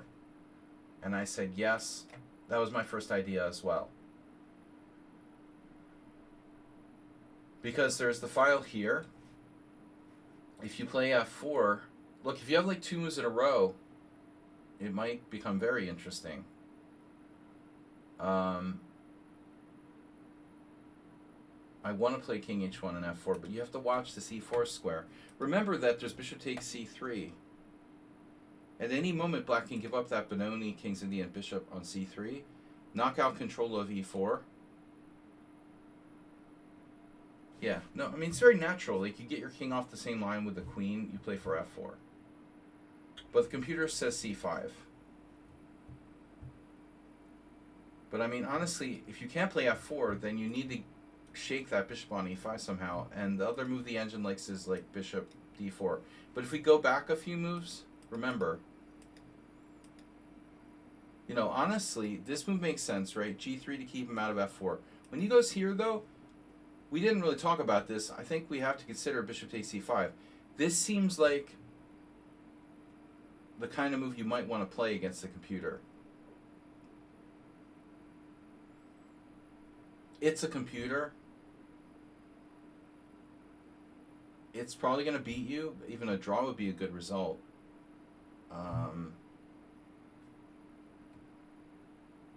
Well, basically, at the end of the day, if you can't play F4, then you probably should play bishop takes E5. There's a drawback, though. I mean, it takes with the pawn. It's a bad exchange for you in terms of that pawn improving itself to a powerful square on E5. He has good control of D4. But black's position isn't really a typical position because his knight is on G7. Like, what is up with that knight on G7?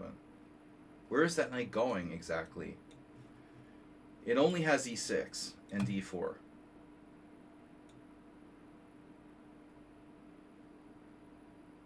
Anyway, alright.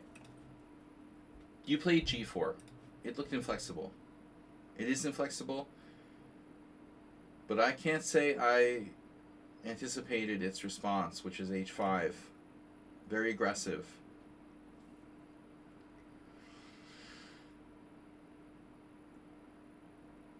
I was talking about his knight, and it has another option. It could go E8, F6 now.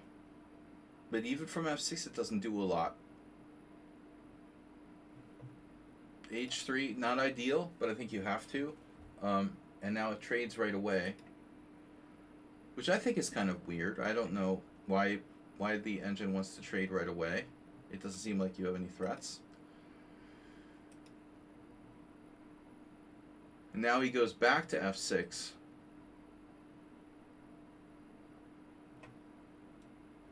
Putting more pressure back here. You've lost, you know, some control of like F4. Could be very valuable later on.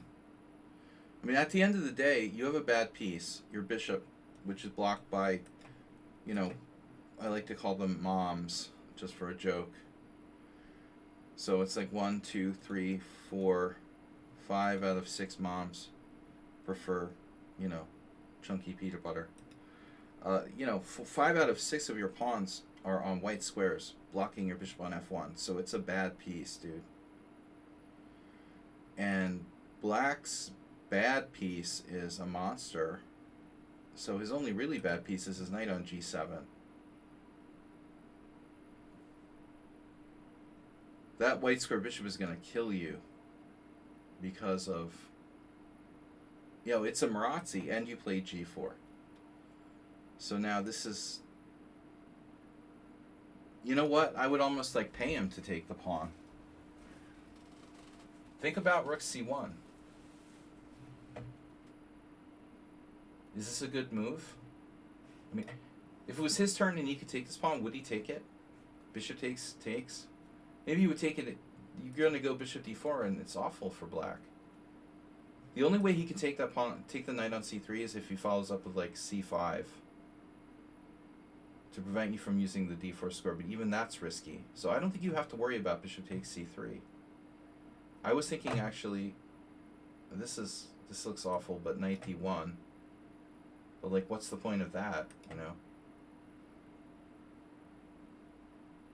Yeah, this is tough, man. I think you're already worse, seriously worse. Someone suggested knight e2. That's not a bad plan. Yeah, give up the b pawn.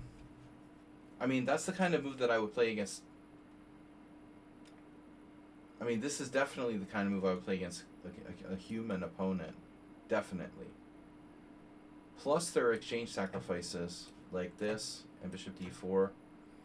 Now, they probably don't work, but you need to look and make sure that this isn't like a thing.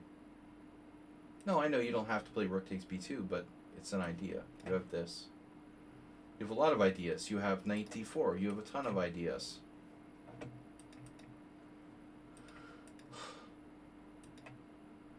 Now, this is about the knight. And once his knight gets in there, you're clearly worse. So now, better late than never, you played c5.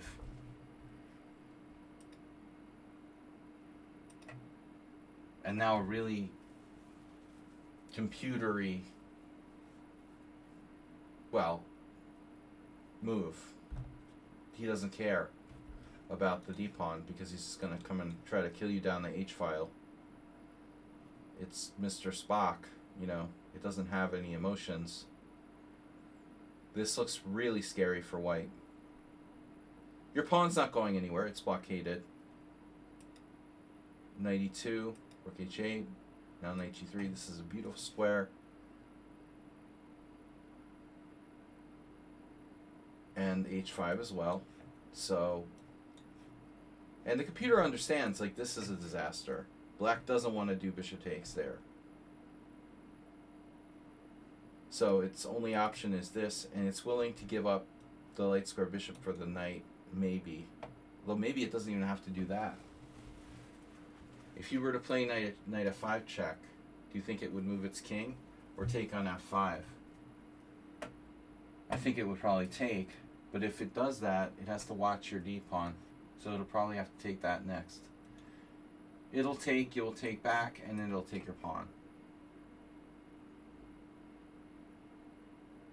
And you're still stuck with a really bad white square bishop. But this is a computer, not easy to handle this. So rook c5, very nice threat of rook takes e5 here. Now you can trade pieces with rook e5, that's what you did. But it still doesn't erase your positional problem. Ultimately, you're trading his bad bishop, right? You're trading a very powerful bad bishop and getting it back. Oh, you grabbed the exchange. Wow. Okay. I thought you were going to go back for the immediate exchange. Then he wins your d pawn. So this is pretty neat. You took the pawn on a7. That's a good exchange sacrifice, because ultimately your bishop is probably as strong as his rook anyway. It's the best minor piece on the board, other than, well, the knight on f4 is good too. So now queen h6. Is black threatening something?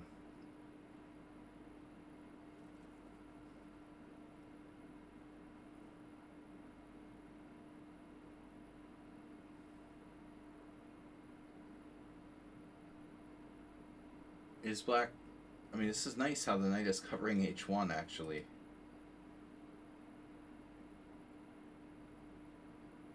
It seems like, you know, he needs, like, triple on the h-file.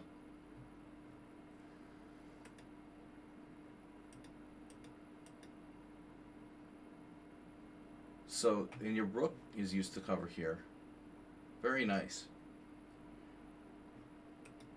So ultimately, you managed to win what?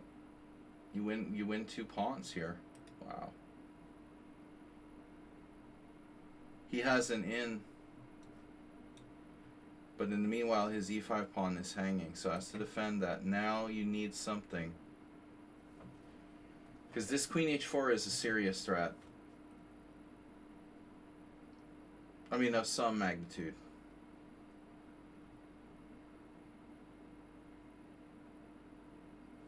If you can show it to the stream, because knight d2, there's a nice shot. Knight d2. Bishop d4, king g8. After bishop d4, what? King g8. Wait, what?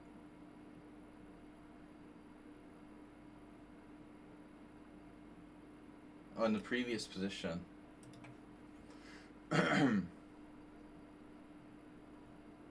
Here. Yeah. That's a neat move. Can't take with the rook. Can't take with the knight. So you have to take with the bishop. And then it's like made in a couple. That's really nice. Yeah, cute. So anyway, I gotta go, guys. I'm gonna finish this up. Bishop d4, f6. You're better materially, and then you go knight h5.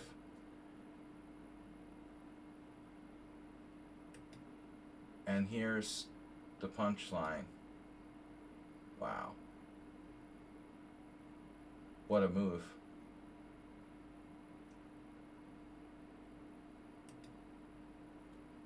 And so you manage to minimize the damage.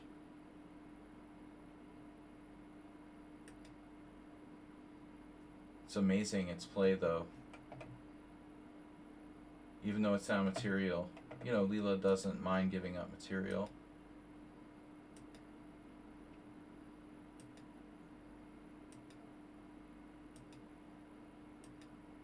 You got your bishop to g8.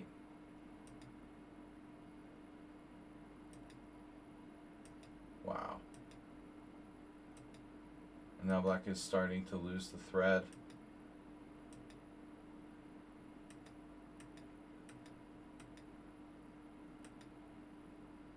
Unbelievable. And e5 falls. And that's game.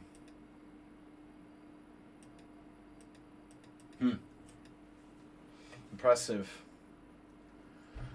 Alright, guys, I gotta go. Again, this was not an easy game. I will be back tomorrow. Thanks for the raid from St. Louis, and all you guys for your support. The Summer Tourney Fund is up to 4, 5, 6, 7, 8. Very poetic. Don't know what else to say. Join me tomorrow. We will be absolutely streaming again. I will thank you guys and see you about 12:30 Central European time. So if it's anyone in the US, it's gonna have to be in the morning, very early in the morning for you guys.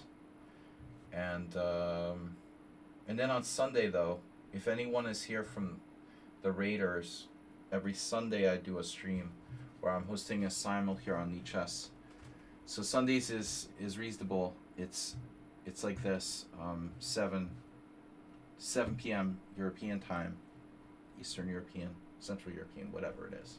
Central European, CEST, summertime, 7 p.m. Sundays. Thanks, Mr. Coffee, for being here. I'll see you guys tomorrow for some Blitz, and again, that's in the morning. Have fun. Bye-bye. from the bunny. Our new bunny. We have a new bunny. Mr. Coffee, did you see? I added a new killer bunny emote. I'm getting very creative. Make sure. Killer bunnies. Later, guys. Bye-bye.